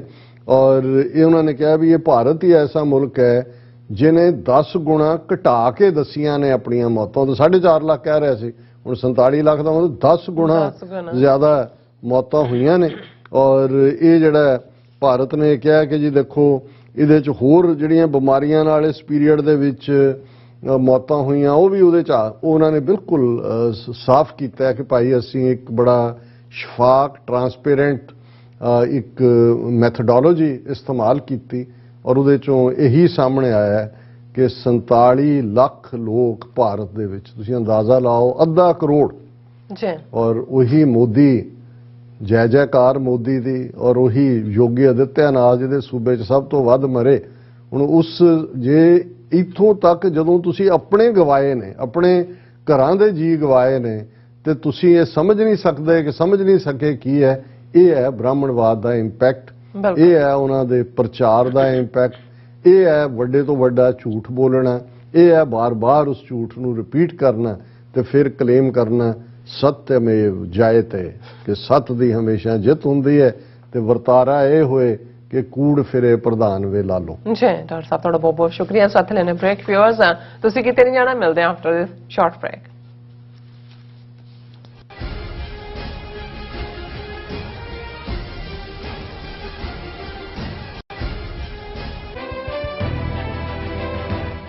ਦੀਪ ਸਿੱਧੂ ਦੀ ਨਿੱਘੀ ਯਾਦ ਵਿੱਚ ਸ਼੍ਰੋਮਣੀ ਅਕਾਲੀ ਦਲ ਅੰਮ੍ਰਿਤਸਰ ਅਮਰੀਕਾ ਵੱਲੋਂ ਵਿਸ਼ੇਸ਼ ਪੰਥਕ conference royal Indian palace New York ਵਿਖੇ 8 ਮਈ 2022 ਦਿਨ ਐਤਵਾਰ ਨੂੰ ਕਰਵਾਈ ਜਾ ਰਹੀ ਹੈ।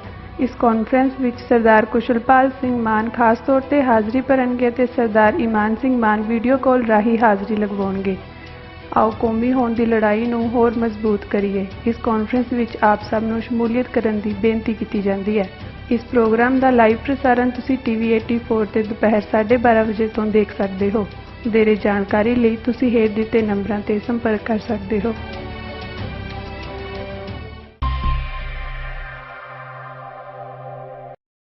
ਕੀ ਤੁਸੀਂ ਰੋਜ਼ਾਨਾ ਕੰਮ ਤੇ ਆਪਣਾ ਵਧੇਰੇ ਸਮਾਂ ਬਿਤਾਉਣ ਤੋਂ ਪਰੇਸ਼ਾਨ ਹੋ? ਆਪਣੀ ਪੂੰਜੀ ਨੂੰ ਕੰਮ ਤੇ ਲਗਾਓ। ਸਾਡੇ ਨਾਲ ਇਨਵੈਸਟ ਕਰੋ। ਅਸੀਂ ਤੁਹਾਡੀ ਪੂੰਜੀ ਤੋਂ ਤੁਹਾਡੇ ਲਈ ਵਧੇਰੇ ਪੈਸੇ ਬਣਾ ਸਕਦੇ ਹਾਂ। ਅਸੀਂ ਪ੍ਰਾਈਵੇਟ ਇਕੁਇਟੀ ਇਨਵੈਸਟਮੈਂਟ ਫਰਮ ਹਾਂ ਤੇ ਕਮਰਸ਼ੀਅਲ ਰੀਅਲ ਏਸਟੇਟ ਵਿੱਚ ਮਾਹਿਰ ਹਾਂ। Property management, leasing, asset management, commercial real estate investment ਵਿੱਚ ਸਾਰੀਆਂ ਸੇਵਾਵਾਂ ਲਈ ਅਮਰੀਕਾ ਭਰ ਵਿੱਚੋਂ ਤੁਸੀਂ ਸਾਡੇ ਤੱਕ ਪਹੁੰਚ ਕਰ ਸਕਦੇ ਹੋ। ਆਜ਼ਾਦ ਕਮਰਸ਼ੀਅਲ ਰੀਅਲਟੀ ਸਰਵਿਸਿਜ਼ ਤੇ Azad Family Trust, 701 North Post Oak Road, suite number 204, Houston, Texas. ਤੁਸੀਂ ਸਾਨੂੰ ਸਾਡੇ ਫੋਨ ਨੰਬਰ 7136861277 ਤੇ ਵੀ ਸੰਪਰਕ ਕਰ ਸਕਦੇ ਹੋ। Azad commercial realty services. Viewers welcome back to programme. So viewers ਗੱਲਬਾਤ ਕਰਨ ਜਾ ਰਹੇ ਹਾਂ ਕਰਤਾਰਪੁਰ ਸਾਹਿਬ ਜੀ ਦੇ ਲਾਂਘੇ ਦੇ ਬਿਹਾਫ ਤੇ ਕਿ ਭਾਰਤੀ ਮੀਡੀਆ ਵਿੱਚ ਖਬਰਾਂ ਪਲਾਨ ਕੀਤੀਆਂ ਜਾ ਰਹੀਆਂ ਹਨ ਕਿ ਭਾਰਤ ਤੋਂ ਕਰਤਾਰਪੁਰ ਸਾਹਿਬ ਲਾਂਘੇ ਰਾਹੀਂ ਗੁਰਦੁਆਰਾ ਕਰਤਾਰਪੁਰ ਸਾਹਿਬ ਜਾਣ ਵਾਲੇ ਸਿੱਖ ਯਾਤਰੂਆਂ ਦਾ ਡਾਟਾ ISI ਵੱਲੋਂ ਇਕੱਠਾ ਕੀਤਾ ਜਾਂਦਾ ਹੈ ਤੇ ਯਾਤਰੂਆਂ ਤੋਂ ਹੋਰ ਵੀ ਜਾਣਕਾਰੀ ਜਿਹੜੀ ਉਹ ਲਈ ਜਾਂਦੀ ਹੈ। ਸੋ ਇਹ ਵਿਊਅਰਸ ਇਉਂ ਜਾਪਦਾ ਹੈ ਕਿ ਮੋਦੀ ਸਰਕਾਰ ਕਰਤਾਰਪੁਰ ਸਾਹਿਬ ਦੇ ਲਾਂਘੇ ਨੂੰ ਪੱਕੇ ਤੌਰ ਤੇ ਬੰਦ ਕਰਨ ਲਈ ਮਾਹੌਲ ਜਿਹੜਾ ਉਹ ਸਿਰਜ ਰਹੀ ਹੈ। ਸੋ ਇਸ ਬਾਰੇ ਆਪਾਂ ਗੱਲਬਾਤ ਕਰਨ ਜਾ ਰਹੇ ਹਾਂ। ਸੋ ਅਸੀਂ ਚਾਹਾਂਗੇ ਕਿ ਤੁਸੀਂ ਇਸੇ ਤਰ੍ਹਾਂ ਬਣੇ ਰਹਿਣਾ। ਦੇਖਣ ਸੁਣਨ ਜਾਂ ਲਿਖਣ ਲਈ ਤੁਹਾਡਾ ਸਭ ਦਾ ਬਹੁਤ ਬਹੁਤ ਧੰਨਵਾਦ ਜੀ। ਡਾਕਟਰ ਸਾਹਿਬ ਕੀ ਵਿਚਾਰਾਂ ਨੇ? ਦੇਖੋ 9 ਨਵੰਬਰ 2019 ਨੂੰ ਜਦੋਂ ਗੁਰੂ ਨਾਨਕ ਸਾਹਿਬ ਦੇ ਪ੍ਰਕਾਸ਼ ਦੀ 550 ਸਾਲਾ ਜਿਹੜੀ ਹੈ ਯਾਦ ਐਨੀਵਰਸਰੀ ਸੈਲੀਬ੍ਰੇਟ ਹੋ ਰਹੀ ਸੀ ਜੀ, ਪਾਕਿਸਤਾਨ ਦੀ ਹਕੂਮਤ ਨੇ, prime minister Imran Khan, general Bajwa, ਉਹਨਾਂ ਦੀ ਟੀਮ ਨੇ ਜਿਹੜਾ ਲਗਭਗ 9-10 ਮਹੀਨੇ ਦੇ ਰਿਕਾਰਡ ਟਾਈਮ 'ਚ ਕਰਤਾਰਪੁਰ ਸਾਹਿਬ ਦਾ ਇੱਕ ਵੱਡਾ ਕੰਪਲੈਕਸ ਗੁਰਦੁਆਰਾ ਸਾਹਿਬ ਦਾ ਨਾ ਸਿਰਫ ਤਿਆਰ ਕਰਕੇ ਇੱਕ ਵੱਡਾ ਤੋਹਫਾ ਸਿੱਖ ਕੌਮ ਨੂੰ ਦਿੱਤਾ ਹੈ।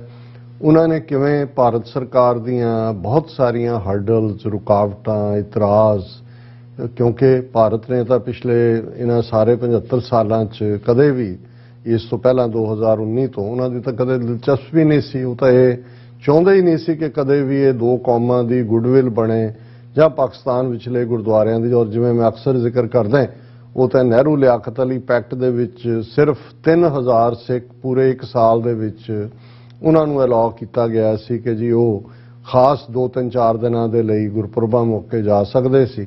ਔਰ ਉਹਨਾਂ ਦੇ ਵਿੱਚ ਜ਼ਾਹਰ ਹੈ ਵੀ 2000 ਸਿੱਖ ਇੱਕ ਵਾਰ, 1000 ਔਰ 4 ਦਿਨ ਗੁਰੂ ਨਾਨਕ ਸਾਹਿਬ ਪ੍ਰਕਾਸ਼ ਪੁਰਬ ਔਰ ਵਿਸਾਖੀ ਔਰ ਮਹਾਰਾਜਾ ਰਣਜੀਤ ਸਿੰਘ ਦੀ ਬਰਸੀ, ਗੁਰੂ ਅਰਜਨ ਸਾਹਿਬ ਦੀ ਸ਼ਹੀਦੀ, ਔਰ ਉਹਨਾਂ ਨੂੰ ਕਾਲੇ ਸ਼ੀਸ਼ਿਆਂ ਵਾਲੀਆਂ ਗੱਡੀਆਂ 'ਚ ਹੀ ਲਿਜਾਇਆ ਜਾਂਦਾ ਸੀ, ਰੇਲ ਗੱਡੀਆਂ 'ਚ, ਔਰ ਉੱਥੋਂ ਹੀ ਵਾਪਸ ਉਹਨਾਂ ਨੂੰ ਕੋਈ ਬਾਜ਼ਾਰਾਂ 'ਚ ਜਾਣਾ ਜਾਂ ਈਵਨ ਆਪਣੇ ਪਿੰਡਾਂ 'ਚ ਜਾਣਾ ਜਾਂ ਕੋਈ ਅਲਾਉਡ ਨਹੀਂ ਸੀ।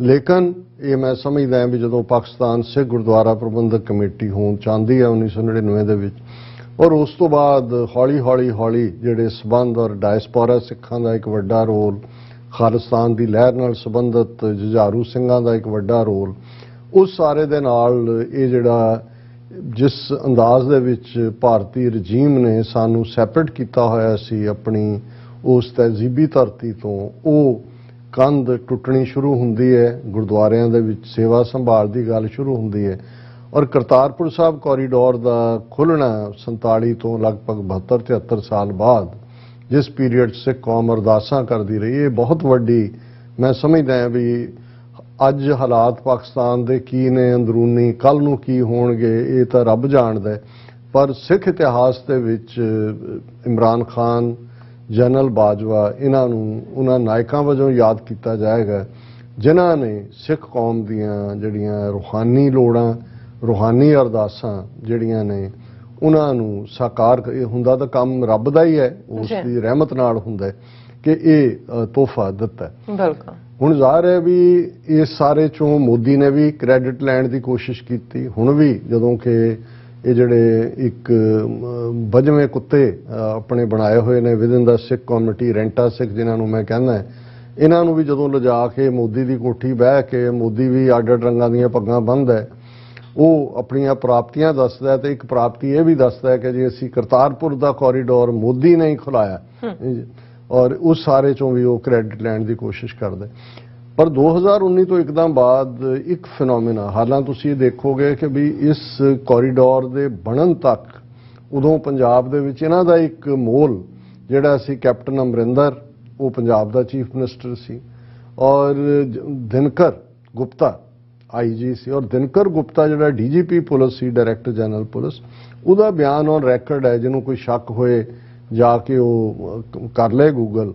ਉਹ ਇਹ ਕਹਿੰਦਾ ਸੀ ਜੀ ਇਹ ਬਿਲਕੁਲ ਠੀਕ ਨਹੀਂ ਹੈ ਬਣਨਾ। ਉਹਨੇ ਕਿਹਾ ਜੀ ਇਹ ਤਾਂ ਜਿਹੜੇ ਸਿੱਖ ਸਵੇਰੇ ਜਾਣਗੇ 8-9 ਵਜੇ, ਭਾਵੇਂ 4 ਵਜੇ 5 ਵਾਪਸ ਉਹਦੇ ਦਿਨ ਦੇ ਵਿੱਚ ਹੀ ਅੱਤਵਾਦੀ ਬਣ ਜਾਣਗੇ। ਉਹਨਾਂ ਨੂੰ ਜਿਹੜਾ ਫਾਇਰਿੰਗ ਰੇਂਜ 'ਚ ਲਿਆ ਕੇ ਔਰ ਬੰਬ ਅਸੈਂਬਲ ਕਰਨ ਦੀ ਟ੍ਰੇਨਿੰਗ ਦਿੱਤੀ ਜਾ ਸਕਦੀ ਹੈ। ਔਰ ਦੂਜਾ ਮਤਲਬ ਐਂਡ ਤੱਕ ਇਹਨਾਂ ਦੀ ਕੋਸ਼ਿਸ਼ ਸੀ ਕਿ ਇਹ ਨਾ ਖੁੱਲੇ। ਔਰ ਕੈਪਟਨ ਅਮਰਿੰਦਰ ਕਿਵੇਂ ਕਰਤਾਰਪੁਰ ਕੋਰੀਡੋਰ ਨੂੰ ਲੈ ਕੇ ਔਰ ਦੂਜਾ ISI ਔਰ ਇਹ ਉਹ, ਪਰ ਚਲੋ ਬਾਬੇ ਨਾਨਕ ਦਾ ਆਪਣਾ ਕ੍ਰਿਸ਼ਮਾ ਔਰ ਗਰਾਊਂਡ ਦੇ ਉੱਤੇ ਜਿਹੜੀ ਹਕੀਕਤ ਸਾਹਮਣੇ ਆਈ ਕਿ ਜਦੋਂ ਕਰਤਾਰਪੁਰ ਸਾਹਿਬ ਦਾ ਇਹ ਲਾਂਘਾ ਖੁੱਲ੍ਹਦਾ ਹੈ, ਗੁਰਦੁਆਰਾ ਸਾਹਿਬ ਜਾਣ ਦੀ ਖੁੱਲ੍ਹ ਹੁੰਦੀ ਹੈ, ਤੇ ਜਿਹੜਾ ਕਿਆਸਿਆ ਨਹੀਂ ਸੀ ਗਿਆ, ਸ਼ਾਇਦ ਉਹਨਾਂ ਦੀਆਂ ਇੰਡੀਅਨ ਏਜੰਸੀਆਂ ਨੇ ਵੀ ਨਹੀਂ ਸੀ ਦੇਖਿਆ, ਮੁਹੱਬਤ ਦਾ ਹੜ੍ਹ ਜਿਹਨੂੰ ਕਹਿੰਦੇ ਨੇ ਕਿ ਭਾਈ ਇੰਨਾ ਉਮੜ ਕੇ ਹੜ੍ਹ ਤਾਂ ਹੜ੍ਹ ਹੀ ਹੁੰਦਾ, ਇਵੇਂ ਪਿਆਰ ਦੇ ਵਿੱਚ ਉਸ ਖਿੱਤੇ ਦੇ ਲੋਕ ਹੜੇ ਗਏ ਕਿ ਉਸ ਨੇ ਇਹਨਾਂ ਦੀਆਂ ਅੱਖਾਂ ਜਿਹੜੀਆਂ ਨੇ ਉਹ ਚੁੰਧਿਆ ਵੀ ਦਿੱਤੀਆਂ।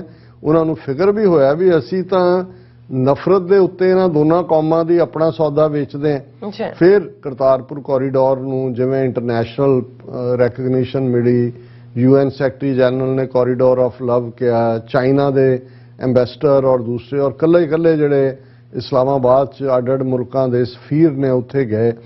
ਔਰ ਜਿਵੇਂ ਸਿੱਖਾਂ ਦੀ ਆਮਦ ਡਾਇਸਪੋਰਾ ਦੀ ਵੀ ਉੱਥੇ ਤਾਂ ਉਹਨਾਂ ਨੇ ਨਾਲ ਦੀ ਨਾਲ, ਕਿਉਂਕਿ ਕੁਝ ਮਹੀਨੇ ਬਾਅਦ ਕੋਵਿਡ ਆ ਗਿਆ ਔਰ ਕੋਵਿਡ ਦਾ ਬਹਾਨਾ ਬਣਾ ਕੇ ਉਹਨਾਂ ਨੇ 2 ਸਾਲ ਉਹਨੂੰ ਮੁਕੰਮਲ ਬੰਦ, ਸਭ ਕੁਝ ਖੁੱਲ੍ਹ ਗਿਆ ਭਾਰਤ 'ਚ, ਫਿਰ ਵੀ ਉਹਨਾਂ ਨੇ ਜਿਹੜਾ ਈਵਨ ਪਿਛਲਾ ਜਿਹੜਾ ਗੁਰਪੁਰਬ ਸੀ ਗੁਰੂ ਨਾਨਕ ਸਾਹਿਬ ਦਾ, ਉਦੋਂ ਵੀ ਨਹੀਂ ਸੀ ਖੋਲ੍ਹਿਆ। ਹੁਣ ਜਦੋਂ ਖੋਲ੍ਹਿਆ ਹੀ ਹੈ, ਰੁਕਾਵਟਾਂ ਤਾਂ ਇੰਨੀਆਂ ਕੁ ਨੇ, ਪਾਸਪੋਰਟ ਜ਼ਰੂਰੀ ਕੀਤਾ ਹੋਇਆ ਹੈ, ਉਹਦੇ 'ਚ ਕੋਈ ਫੀ ਭਰਦਾ, ਕੋਈ ਜਾਂਦਾ ਨਹੀਂ, ਕੋਈ ਗਿਣਤੀ ਨਹੀਂ ਹੈ। ਅੱਜ ਕੱਲ੍ਹ ਗਰਮੀ ਵੀ ਵੈਸੇ ਪੈ ਰਹੀ ਹੈ, ਪਰ ਜਿਹੜੀ ਗੁੱਡਵਿਲ ਕ੍ਰੀਏਟ ਹੋਈ, ਜਿਵੇਂ ਲੋਕ ਆ ਕੇ ਮਿਲਦੇ ਨੇ, ਇੱਥੋਂ ਵਾਲੇ ਦੀਆਂ ਅੱਗੋਂ ਸਾਂਝਾਂ ਹੁੰਦੀਆਂ ਨੇ, ਉਹਨਾਂ ਨੂੰ ਲੱਗਿਆ ਕਿ ਵੀ ਇਹ ਤਾਂ ਬੜਾ ਖਤਰਨਾਕ ਹੈ। ਔਰ ਜਦੋਂ ਅਸੀਂ ਇਹ ਕਹਿ ਰਹੇ ਹਾਂ ਕਿ ਹੁਣ ਇਹ ਬਹਾਨੇ ਲੱਭ ਰਹੇ ਨੇ ਕਿ ਕਿਵੇਂ ਕਰਤਾਰਪੁਰ ਸਾਹਿਬ ਦੇ ਇਸ ਲਾਂਘੇ ਨੂੰ ਭਾਰਤ ਸਰਕਾਰ ਬੰਦ ਕਰਨ ਦਾ ਜਿਹੜਾ ਉਹ ਬਹਾਨਾ ਬਣਾ ਰਹੀ ਹੈ।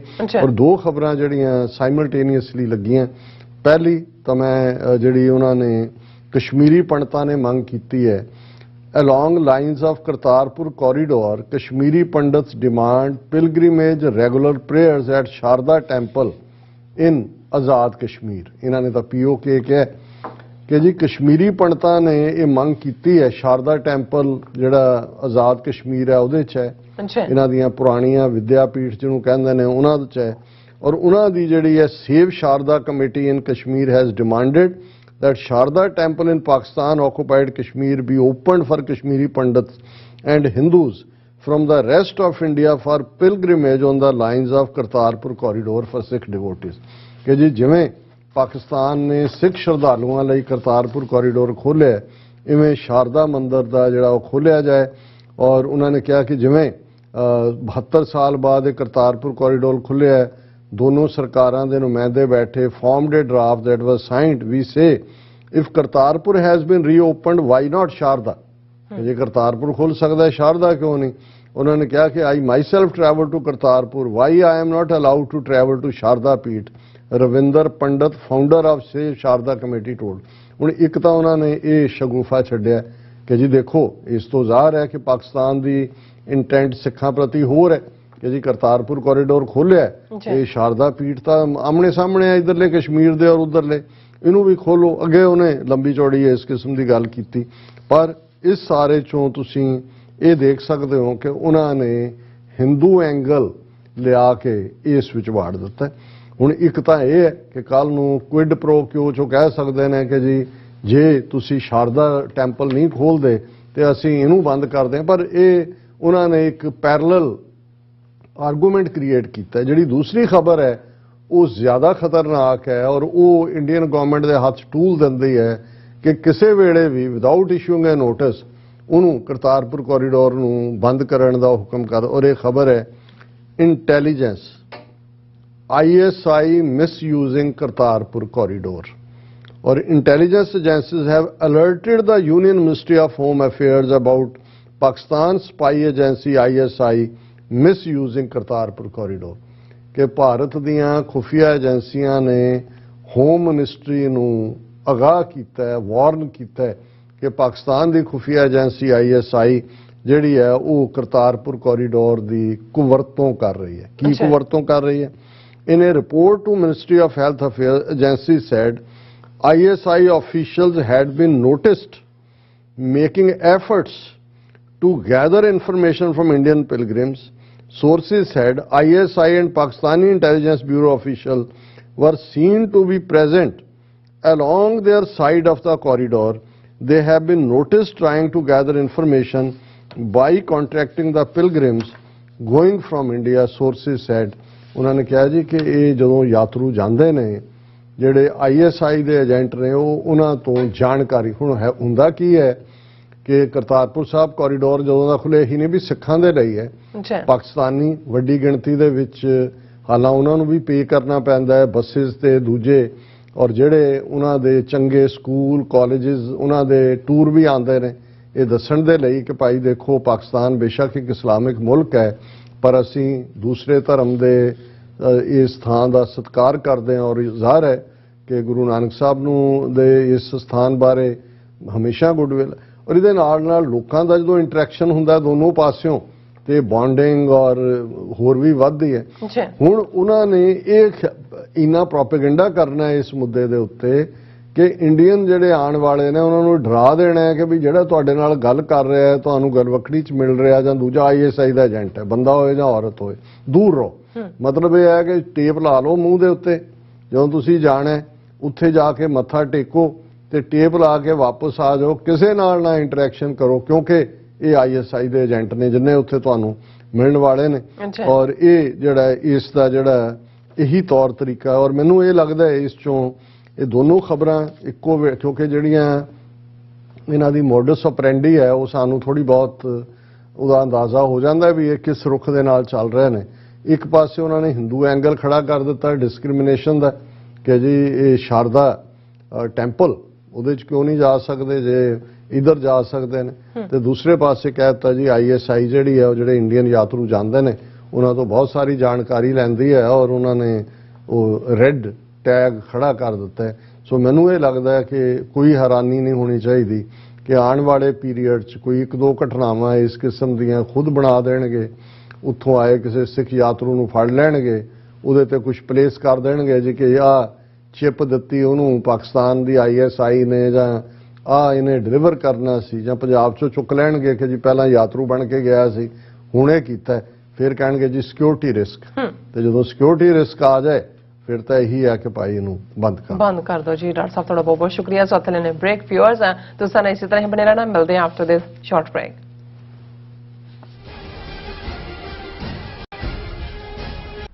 UK ਅਤੇ ਜਨੇਵਾ ਤੋਂ ਬਾਅਦ ਖਾਲਿਸਤਾਨ ਰੈਫਰੈਂਡਮ ਦੀਆਂ ਵੋਟਾਂ ਦਾ ਅਗਲਾ ਪੜਾਅ ਇਟਲੀ ਵਿੱਚ ਖਾਲਿਸਤਾਨ ਰੈਫਰੈਂਡਮ ਦੀਆਂ ਵੋਟਾਂ ਬ੍ਰੇਸ਼ੀਆ ਦੇ ਬ੍ਰਿਕਸੀਆ ਫੋਰਮ ਵਿੱਚ 8 ਮਈ ਦਿਨ ਐਤਵਾਰ ਨੂੰ ਪੈਣਗੀਆਂ। ਹੋਰ ਜਾਣਕਾਰੀ ਲਈ ਸੰਪਰਕ ਕਰੋ +39 345 500 9516 ਜਾਂ +39 327 583 0424।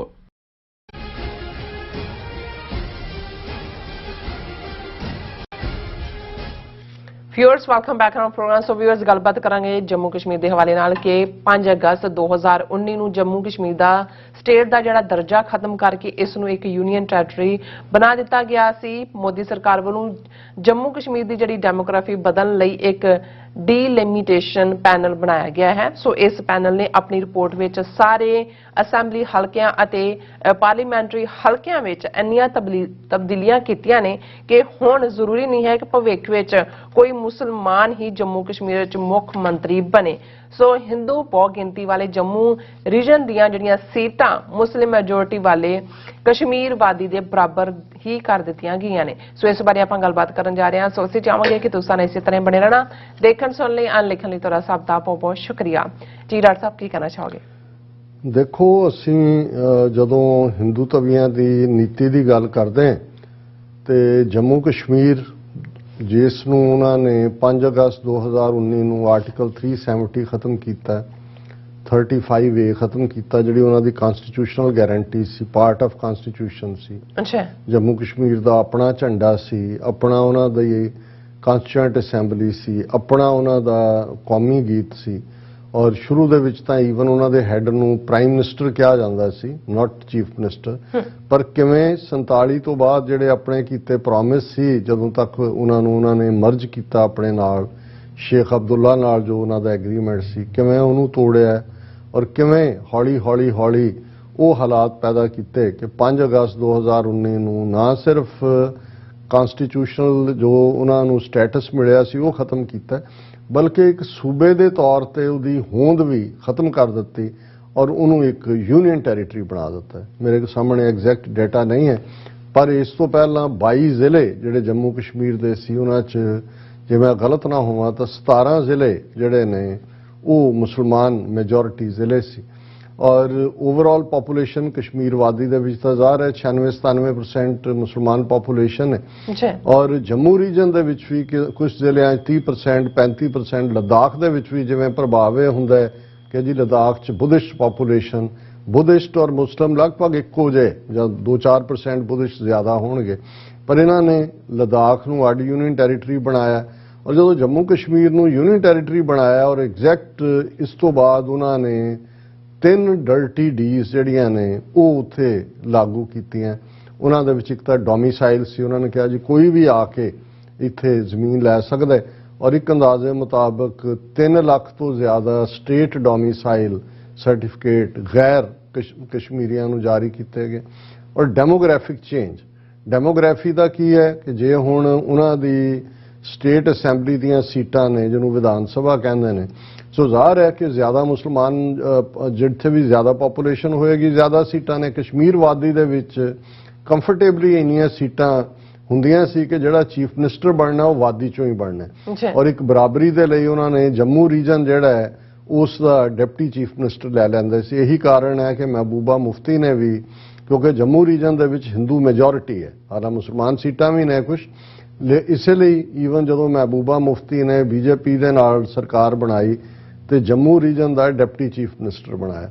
ਸੋ ਇਹਨਾਂ ਨੇ ਇੱਕ ਪਾਸੇ ਤਾਂ ਇਹ ਪਾਰਟ ਕਰਕੇ ਡੈਮੋਗ੍ਰਾਫਿਕ ਚੇਂਜ ਲੋਕਾਂ ਨੂੰ ਲਿਆ ਕੇ ਵਸਾਉਣਾ ਸ਼ੁਰੂ ਕੀਤਾ, ਫਿਰ ਇਹਨਾਂ ਨੂੰ ਲੱਗਾ ਵੀ ਇਹਦੇ ਬਾਵਜੂਦ ਨੋ ਮੈਟਰ ਯੂਨੀਅਨ ਟੈਰੀਟਰੀ ਬਣਾ ਕੇ ਵੀ ਜੇ ਅਸੀਂ ਵੋਟਾਂ ਪਵਾਵਾਂਗੇ ਤੇ ਅਲਟੀਮੇਟਲੀ ਤਾਂ ਕਸ਼ਮੀਰ ਵਾਦੀ ਔਰ ਕਸ਼ਮੀਰ ਵਾਦੀ 'ਚ ਕੋਈ ਪਾਰਟੀ ਆ ਜਾਏ ਉਹ ਮੁਸਲਮਾਨਾਂ ਦੇ ਹਿੱਤਾਂ ਨੂੰ ਤਾਂ ਇਗਨੋਰ ਨਹੀਂ ਕਰ ਸਕਦੀ। ਸੋ ਉਹਨਾਂ ਨੇ ਫਿਰ ਇਹ ਕਿਹਾ ਜੀ ਅਸੀਂ ਹੁਣ ਇੱਕ ਡਰਟੀ ਡੀ ਉਹਨਾਂ ਨੇ ਲਿਆਂਦੀ, ਡੋਮਿਸਾਈਲ ਡੈਮੋਗ੍ਰਾਫਿਕ ਚੇਂਜ ਦਾ ਡੀਲਿਮਿਟੇਸ਼ਨ ਕਮਿਸ਼ਨ ਔਰ ਡੀਲਿਮਿਟੇਸ਼ਨ ਪੈਨਲ। ਉਹਨਾਂ ਨੇ ਕਿਹਾ ਜੀ ਅਸੀਂ ਹੁਣ ਆਬਾਦੀ ਦਾ ਹੇਰ-ਫੇਰ ਹੋ ਗਿਆ ਔਰ ਅਸੀਂ ਇਹ ਡੀਲਿਮਿਟੇਸ਼ਨ ਪੈਨਲ ਬਣਾ ਰਹੇ ਹਾਂ ਜਿਹੜਾ ਕਿ ਡਿਸਾਈਡ ਕਰੇਗਾ ਕਿ ਵੀ ਕਿੰਨੇ ਅਸੈਂਬਲੀ ਹਲਕੇ ਹੋਣੇ ਚਾਹੀਦੇ ਨੇ, ਕਿੰਨੀਆਂ ਸੀਟਾਂ ਪਾਰਲੀਮੈਂਟ 'ਚ ਹੋਣੀਆਂ ਚਾਹੀਦੀਆਂ ਔਰ ਡੀਲਿਮਿਟੇਸ਼ਨ ਕਮਿਸ਼ਨ ਜਿਹੜਾ ਹੈ ਉਹ ਕਨਸਟੀਚੁਐਂਸੀਜ਼ ਮਾਰਕ ਕਰੇਗਾ ਕਿ ਕਿੰਨਾ ਕੀ ਹੋਣਾ ਚਾਹੀਦਾ। ਹਾਲਾਂਕਿ ਇਸ ਦਾ ਵਿਰੋਧ ਕੀਤਾ ਗਿਆ, ਜ਼ਾਹਰ ਹੈ ਇਸ ਦਾ ਮਕਸਦ ਹੀ ਡੈਮੋਗ੍ਰਾਫੀ ਚੇਂਜ ਜਿਹੜੀ ਕੀਤੀ ਹੈ ਉਹਦੇ ਥੱਲੇ ਮੁਸਲਮਾਨਾਂ ਨੂੰ ਡਿਪਰਾਈਵ ਕਰਨ ਜਾਂ ਸਟ੍ਰਿਪ ਕਰਨ ਦਾ ਸੀ, ਜਿਵੇਂ ਅਸੀਂ ਕਿਹਾ। ਲੇਕਿਨ ਔਰ ਵੱਡੀਆਂ ਧਿਰਾਂ ਜਿਹੜੀਆਂ ਨੇ ਨੈਸ਼ਨਲ ਕਾਨਫਰੰਸ ਜਾਂ PDP ਉਹ ਪੇਸ਼ ਵੀ ਨਹੀਂ ਹੋਈਆਂ ਕਮਿਸ਼ਨ ਦੇ ਸਾਹਮਣੇ, ਪਰ ਫਾਈਨਲੀ ਕੱਲ ਇਸ Jammu and Kashmir delimitation panel ਨੇ ਆਪਣਾ ਅਵਾਰਡ ਦੇ ਦਿੱਤਾ ਔਰ ਉਹਨਾਂ ਨੇ ਇਹ ਕਿਹਾ ਜੀ ਕਿ ਕਸ਼ਮੀਰ ਦੀਆਂ ਇਸ ਅਸੈਂਬਲੀ ਦੇ ਵਿੱਚ ਕਸ਼ਮੀਰ ਵਾਦੀ ਚੋਂ 47 ਸੀਟਾਂ ਹੋਣਗੀਆਂ ਔਰ ਜੰਮੂ ਚੋਂ 43 ਹੋਣਗੀਆਂ। ਸੋ ਆਲਮੋਸਟ ਜੰਮੂ ਨੂੰ ਲਿਆ ਕੇ ਬਰਾਬਰ ਖੜਾ ਕਰ ਦਿੱਤਾ ਹੈ। ਫਿਰ ਉਹਨਾਂ ਨੇ ਕਿਹਾ ਜੀ 6 ਨਵੇਂ ਹਲਕੇ ਜਿਹੜੇ ਨੇ ਜੰਮੂ ਰੀਜਨ ਦੇ ਵਿੱਚ ਕ੍ਰੀਏਟ ਕੀਤੇ ਗਏ ਨੇ। ਹੁਣ ਜੰਮੂ ਦੀਆਂ ਸੀਟਾਂ ਵਧਾਉਣ ਲਈ ਉਹਨਾਂ ਨੇ ਨਵੇਂ ਹਲਕੇ ਰਜੌਰੀ, ਡੋਡਾ, ਉਧਮਪੁਰ, ਕਿਸ਼ਤਵਾੜ, ਕਠੂਆ ਤੇ ਸਾਂਬਾ। ਸੋ ਜ਼ਾਹਰ ਹੈ ਕਿ ਹਿੰਦੂ ਮੈਜੋਰਿਟੀ ਜਿਹੜੀ ਹੈ ਉਸ ਵੱਲ ਟਿਲਟ ਕੀਤੀ। ਫਿਰ ਵੀ ਉਹਨਾਂ ਨੂੰ ਇਹ ਲੱਗਿਆ ਕਿ ਵੀ ਜੇ 47 43 ਜੇ ਸਾਰੀਆਂ ਉੱਥੇ ਆ ਜਾਣ ਤੇ ਮੁਸਲਮਾਨ ਹੀ ਬਣੇਗਾ ਚੀਫ ਮਿਨਿਸਟਰ। ਉਹਨਾਂ ਨੇ ਅੱਗੋਂ ਰਿਜ਼ਰਵੇਸ਼ਨ, ਹੁਣ ਪਹਿਲੇ ਕਨਸਟੀਟਿਊਸ਼ਨ ਦੇ ਵਿੱਚ ਜੰਮੂ ਕਸ਼ਮੀਰ 'ਚ ਕੋਈ ਰਿਜ਼ਰਵੇਸ਼ਨ, ਇਹਨਾਂ ਨੇ ਫਿਰ ਸ਼ਰਾਰਤ ਇਹ ਕੀਤੀ ਉਹਨਾਂ, ਕਿਉਂਕਿ ਕਬੀਲਿਆਂ ਦੀ ਸੁਸਾਇਟੀ ਵੀ ਹੈ, ਬੱਕਰਵਾਲ ਨੇ, ਗੋਜਰ ਨੇ, ਗੁੱਜਰ ਨੇ, ਉਹਨਾਂ ਦੇ ਹੋਰ ਕਬੀਲੇ ਨੇ। ਉਹਨਾਂ ਨੇ ਕਿਹਾ ਜੀ ਅਸੀਂ ਕਬੀਲਿਆਂ ਦੀਆਂ ਵੀ ਸੀਟਾਂ ਰਿਜ਼ਰਵ ਕਰਾਂਗੇ, ਉਹਨਾਂ ਦੀਆਂ ਵੀ ਆਪਣੀਆਂ ਉਹਨਾਂ ਨੇ ਧਿਰਾਂ ਖੜੀਆਂ ਕਰ ਦਿੱਤੀਆਂ ਤਾਂ ਕਿ ਉਹਨਾਂ ਨੂੰ ਜਿਹੜਾ ਬੀਜੇਪੀ ਨੇ ਫਾਹ ਲਿਆ ਆਪਣੇ ਜਾਲ ਦੇ ਵਿੱਚ। ਔਰ ਨਾਲ ਦੀ ਨਾਲ ਉਹਨਾਂ ਨੇ ਇਹ ਕਿਹਾ ਕਿ ਜੀ ਅਸੀਂ ਇਹ ਰਿਜ਼ਰਵੇਸ਼ਨ ਵੀ ਕਰ ਰਹੇ ਹਾਂ। According to notification, commission has suggested increasing the seats from 46 to 47 in the Kashmir region. 46 ਸੀਟਾਂ ਸੀ ਪਹਿਲਾਂ ਕਸ਼ਮੀਰ 'ਚ, ਉਹਨੇ ਕਿਹਾ ਜੀ ਉੱਥੇ 47 ਕਰ ਦਿਓ। While in Jammu region seats will be increased from 37 to 43। Jammu ਦੇ ਵਿੱਚ 37 ਤੋਂ 43 6 ਸੀਟਾਂ। ਸੋ ਮਤਲਬ ਆਲਰੇਡੀ ਉਹਨਾਂ ਨੇ ਕਰ ਲਿਆ ਔਰ ਕੁੱਲ 90 ਅਸੈਂਬਲੀ ਕਨਸਟੀਚੁਐਂਸੀਜ਼। ਔਰ ਇਹ ਜਿਹੜੇ ਮੈਂ ਦੱਸੇ ਨੇ 6 ਸੀਟਾਂ ਉੱਥੋਂ ਕ੍ਰੀਏਟ ਕੀਤੀਆਂ। ਫਿਰ ਇਹਦੇ ਨਾਲ as per notification commission has reserved 9 seats for scheduled caste and scheduled tribe population, ਕਿ 9 ਸੀਟਾਂ ਦੇ ਵਿੱਚ ਸ਼ਡਿਊਲਡ ਕਾਸਟ ਤੇ ਸ਼ਡਿਊਲਡ ਟਰਾਈਬ ਹੋਣਗੇ। ਔਰ ਇਹ ਸਾਰੇ ਦੇ ਨਾਲ ਫਿਰ ਉਹਨਾਂ ਨੇ ਅਨੰਤਨਾਗ ਪਾਰਲੀਮੈਂਟਰੀ ਕਨਸਟੀਚੁਐਂਸੀ ਨੂੰ ਇਧਰ ਜਿਹੜਾ ਦੂਸਰੇ ਹਲਕੇ ਨਾਲ ਮਿਲਾ ਕੇ ਉਹਦੇ 'ਚ ਵੀ ਮੁਸਲਮਾਨਾਂ ਦੀ ਪੋਪੂਲੇਸ਼ਨ ਨੂੰ ਜਿਹੜਾ ਨਿਊਟਰਲਾਈਜ਼ ਕਰ ਦਿੱਤਾ ਹੈ। ਔਰ ਇਸ ਸਾਰੇ ਦੇ ਜਿਵੇਂ ਇਹ ਸਾਰੇ ਹਲਕੇ ਕ੍ਰੀਏਟ ਕੀਤੇ ਨੇ 9 seats scheduled caste, scheduled tribe population and all 5 parliamentary constituencies will equal number of assembly segments for the first time. ਉਹਨਾਂ ਨੇ ਕਿਹਾ ਜੀ ਪੋਪੂਲੇਸ਼ਨ ਵੱਧ ਹੈ ਘੱਟ ਹੈ, ਮੈਂ ਖਿਆਲ ਪਾਰਲੀਮੈਂਟ ਦੀਆਂ ਵੀ 4 ਤੋਂ 5 ਕੀਤੀਆਂ, ਪਰ ਉਹਨਾਂ 'ਚ ਵੀ ਉਹਨਾਂ ਨੇ ਇਹ ਬਣਾ ਲਿਆ ਕਿ 2 ਸੀਟਾਂ ਹੀ ਜਿਹੜੀਆਂ ਨੇ ਪਾਰਲੀਮੈਂਟ ਦੀਆਂ ਉਹ ਕਸ਼ਮੀਰ ਵਾਦੀ 'ਚ ਰਹਿਣਗੀਆਂ। ਔਰ ਇਹਦਾ ਮਤਲਬ ਹੈ ਕਿ 3 ਸੀਟਾਂ ਦੇ ਉੱਤੇ ਬੀਜੇਪੀ ਦੇ ਜਾਂ ਹਿੰਦੂ ਕੈਂਡੀਡੇਟ ਇਸ ਪਾਸਿਓਂ ਜਿੱਤਣਗੇ। ਔਰ ਇਹ ਜਿਹੜੀ ਹੈ ਅਨੰਤਨਾਗ ਰਜੌਰੀ ਲੋਕ ਸਭਾ ਸੀਟ ਕ੍ਰੀਏਟ, ਹੁਣ ਰਜੌਰੀ ਹਿੰਦੂ ਪੋਪੂਲੇਸ਼ਨ ਹੈ, ਅਨੰਤਨਾਗ ਚੋਂ ਬਣਦੇ ਹੀ ਸੀ ਮੁਸਲਮਾਨ ਕੈਂਡੀਡੇਟ। ਸੋ ਅਨੰਤਨਾਗ ਨੂੰ ਰਜੌਰੀ ਨਾਲ ਲਾ ਦਿੱਤਾ। ਇਹ ਹੈ ਡੀਲਿਮਿਟੇਸ਼ਨ ਦੇ ਨਾਂ ਥੱਲੇ ਉਹਨਾਂ ਨੇ ਪੁੱਜ ਕੇ ਬੇਈਮਾਨੀ ਕੀਤੀ ਹੈ। ਔਰ ਇਹ ਜ਼ਾਹਰ ਹੈ ਕਿ ਵੀ ਇਹ ਜਦੋਂ ਅਸੀਂ ਡਰਟੀ ਡੀ ਕਹਿੰਦੇ ਸੀ ਕਿ ਡੀਲਿਮਿਟੇਸ਼ਨ ਕਮਿਸ਼ਨ ਡਰਟੀ ਡੀ ਹੈ, ਉਹਦਾ ਜਿਹੜੀ ਰਿਪੋਰਟ ਆਈ ਹੈ ਉਸ ਤੋਂ ਜ਼ਾਹਰ ਹੈ ਕਿ ਨਾ ਸਿਰਫ ਉਹਨਾਂ ਨੇ ਜੰਮੂ ਕਸ਼ਮੀਰ ਦਾ ਸਟੇਟਸ ਖਤਮ ਕੀਤਾ, ਸੂਬੇ ਦਾ ਵਜੂਦ ਖਤਮ ਕੀਤਾ, ਉਹ ਯੂਨੀਅਨ ਟੈਰੀਟਰੀ ਬਣਾ ਦਿੱਤੀ ਹੈ ਜਿੱਥੋਂ ਦਾ ਅਗਲਾ ਚੀਫ ਮਿਨਿਸਟਰ ਬੀਜੇਪੀ ਦਾ ਹਿੰਦੂ ਚਿਹਰਾ ਹੋਏਗਾ। ਮੁਸਲਮਾਨ ਮੈਜੋਰਿਟੀ ਹੁੰਦਿਆਂ ਹੋਇਆਂ ਵੀ ਜਿਹੜੇ ਨੇ ਉਹ ਮਾਈਨੋਰਿਟੀ ਤੋਂ ਵੀ ਬਦਤਰ ਉਹਨਾਂ ਦੇ ਨਾਲ ਸਲੂਕ ਕੀਤਾ ਜਾਏਗਾ। ਔਰ ਜਿਵੇਂ ਅਸੀਂ ਰੋਜ਼ਾਨਾ ਰੂਹਾਨੀ ਵਿਚਾਰ ਕਰਦੇ, ਅੱਜ ਵੀ ਤੀਸਰੇ ਪਾਤਸ਼ਾਹ ਦਾ ਸ੍ਰੀ ਰਾਗ ਦੇ ਵਿੱਚ ਸ਼ਬਦ ਹੈ, ਗੁਣਵੰਤੀ ਸੱਚ ਪਾਇਆ ਤ੍ਰਿਸ਼ਨਾ ਤਜ ਵਿਕਾਰ, ਗੁਰ ਸ਼ਬਦੀ ਮਨ ਰੰਗਿਆ ਰਸਨਾ ਪ੍ਰੇਮ ਪਿਆਰ, ਬਿਨ ਸਤਗੁਰ ਕਿਨੈ ਨਾ ਪਾਇਓ ਕਰ ਵੇਖੋ ਮਨ ਵਿਚਾਰ, ਮਨ ਮੁਖ ਮੈਲ ਨਾ ਉਤਰੈ ਜਿਚਰ ਗੁਰ ਸ਼ਬਦ ਨਾ ਕਰੇ ਪਿਆਰ, ਮਨ ਮੇਰੇ ਸਤਗੁਰ ਕੈ ਭਾਣੇ ਚੱਲ, ਨਿਜ ਕਰ ਵਸੈ ਅੰਮ੍ਰਿਤ ਪੀਵੇਂ ਤਾਂ ਸੁਖ ਲਹੇ ਮਹਲ ਰਹਾਓ। ਰਹਾਓ ਦੀ ਤੁਕ ਤੋਂ ਅਸੀਂ ਵਿਚਾਰ ਸ਼ੁਰੂ ਕਰਦੇ ਹਾਂ ਕਿ ਹੇ ਮੇਰੇ ਮਨ ਸਤਿਗੁਰੂ ਦੇ ਭਾਣੇ ਵਿੱਚ ਚੱਲ, ਹੁਕਮ ਰਜ਼ਾਈ ਚੱਲਣਾ ਨਾਨਕ ਲਿਖਿਆ ਨਾਲ, ਕਿ ਜੋ ਵਾਹਿਗੁਰੂ ਨੇ ਕੀਤਾ ਭਲਾ ਕੀਤਾ, ਜੋ ਗੁਰੂ ਕਰ ਰਿਹਾ ਭਲਾ ਕਰ ਰਿਹਾ, ਜੋ ਕੱਲ ਨੂੰ ਹੋਏਗਾ ਭਲਾ ਹੋਏਗਾ। ਇਹ ਹੈ ਭਾਣੇ ਦੇ ਵਿੱਚ ਰਹਿਣਾ, ਦੁੱਖ ਸੁੱਖ ਨੂੰ ਇੱਕ ਕਰ ਸਮਝਣਾ, ਦੁੱਖ ਸੁੱਖ ਦੋਨੋਂ ਸਮ ਕਰ ਜਾਣਨਾ, ਔਰ ਮਾਨ ਅਭਿਮਾਨ ਹਰਕ ਸੋਗ ਤੇ ਰਹਿ ਅਤੀਤਾ, ਤੈ ਨਰ ਬ੍ਰਹਮ ਪਛਾਨਾ। ਸੋ ਮਨ ਮੇਰੇ ਸਤਿਗੁਰ ਕੈ ਭਾਣੇ ਚੱਲ, ਨਿਜ ਕਰ ਵਸੈ ਅੰਮ੍ਰਿਤ ਪੀਵੇਂ। ਜੇ ਉਸ ਵਾਹਿਗੁਰੂ ਦੇ ਨਾਲ ਪਿਆਰ ਹੁੰਦਾ ਤੇ ਇਹ ਨਿਜ ਕਰ ਵਸ ਹੈ ਕਿ ਤੂੰ ਉਹਦੀ ਜੋਤ ਹੈ, ਉਸ ਚੋਂ ਹੀ ਆਇਆ, ਮਨ ਤੂੰ ਜੋਤ ਸਰੂਪ ਹੈ ਤੇ ਉਹਦੇ 'ਚ ਤੂੰ ਵਾਪਸ ਜਾਣਾ। ਤੇ ਇਵੇਂ ਸਮਝ ਕੇ ਤੂੰ ਜੋ ਤੇਰਾ ਵਸ ਹੈ ਉਹ ਨਿਜ ਘਰ ਦੇ ਵਿੱਚ ਹੈ ਤੇ ਤੇਰੀ ਜ਼ਿੰਦਗੀ ਇਵੇਂ ਹੋਏਗੀ ਜਿਵੇਂ ਅੰਮ੍ਰਿਤ ਦੇ ਕੁੱਟ ਪੀਣ ਨਾਲ ਜ਼ਿੰਦਾ ਹੁੰਦਾ, ਤੂੰ ਜ਼ਿੰਦਾ ਜ਼ਮੀਰ ਜ਼ਿੰਦਾ ਰੂਹ ਵਾਲਾ ਹੋਏਗਾ ਜੀ ਤਾਂ ਸੁਖ ਲਹਿ ਮਹਿਲ। ਕਿ ਭਾਈ ਉਸ ਵਾਹਿਗੁਰੂ ਦੇ ਕੋਲ, ਉਸ ਵਾਹਿਗੁਰੂ ਦੇ ਨਾਲ ਮਿਲਾਪ ਦਾ ਸੁਖ ਤੈਨੂੰ ਤਾਂ ਹੀ ਮਿਲੇਗਾ। ਗੁਣਵੰਤੀ ਸੱਚ ਪਾਇਆ ਤ੍ਰਿਸ਼ਨਾ ਤਜ ਵਿਕਾਰ। ਜਿਹੜੀਆਂ ਰੂਹਾਂ ਉਸ ਵਾਹਿਗੁਰੂ ਦੇ ਗੁਣ ਗਾਇਨ ਦੇ ਵਿੱਚ ਜੁੜੀਆਂ, ਗੁਣਵੰਤੀ ਹੋਈਆਂ, ਉਹਨਾਂ ਨੂੰ ਇਹ ਸੱਚ ਮਿਲਿਆ। ਉਹਨਾਂ ਦੇ ਅੰਦਰੋਂ ਤ੍ਰਿਸ਼ਨਾ, ਡਿਜ਼ਾਇਰਸ ਔਰ ਵਿਕਾਰ, ਕਾਮ ਕ੍ਰੋਧ ਲੋਭ ਮੋਹ ਹੰਕਾਰ ਇਹ ਮੁੱਕੇ। ਗੁਰ ਸ਼ਬਦੀ ਮਨ ਰੰਗਿਆ। ਗੁਰੂ ਦੇ ਸ਼ਬਦ ਨਾਲ ਜੁੜਦਿਆਂ ਮਨ ਗੁਰੂ ਦੇ ਪਿਆਰ ਵਿੱਚ ਰੰਗਿਆ ਗਿਆ। ਰਸਨਾ ਪ੍ਰੇਮ ਪਿਆਰ। ਰਸਨਾ ਜ਼ਬਾਨ ਤੋਂ ਵੀ ਉਸ ਵਾਹਿਗੁਰੂ ਦੇ ਪ੍ਰੇਮ ਦੀਆਂ ਬਾਤਾਂ, ਜਿਸ ਨੂੰ ਗਾਵੈ ਕੋ ਗੁਣ ਵਡਿਆਈਆਂ ਚਾਰ, ਇਹ ਹੈ। ਗਾਵੈ ਕੋ ਸਾਜ ਕਰੇ ਤਨ ਖੇ, ਕਿ ਆਪਣੇ ਸਰੀਰ ਨੂੰ ਸਾਜ਼ ਬਣਾ ਕੇ ਗਾਉਣਾ, ਆਪਣਾ ਆਪ ਉਹਦੇ ਅੱਗੇ ਰੱਖਣਾ, ਇਹ ਹੈ ਰੰਗੇ ਰਸਨਾ ਪ੍ਰੇਮ ਪਿਆਰ। ਬਿਨ ਸਤਿਗੁਰ ਕਿਨੈ ਨਾ ਪਾਇਓ, ਕਰ ਵੇਖੋ ਮਨ ਵਿਚਾਰ। ਹੈ ਮੇਰੇ ਮਨ ਵਿਚਾਰ ਕਰਕੇ ਦੇਖ, ਬਿਨਾ ਸਤਿਗੁਰੂ ਦੀ ਰਹਿਮਤ ਤੋਂ ਕਿਸੇ ਨੇ ਵੀ ਉਸ ਰੱਬ ਨੂੰ ਨਹੀਂ ਪਾਇਆ। ਮਨਮੁਖ ਮੈਲ ਨਾ ਉਤਰੈ, ਜਿਚਰ ਗੁਰ ਸ਼ਬਦ ਨਾ ਕਰੇ ਪਿਆਰ।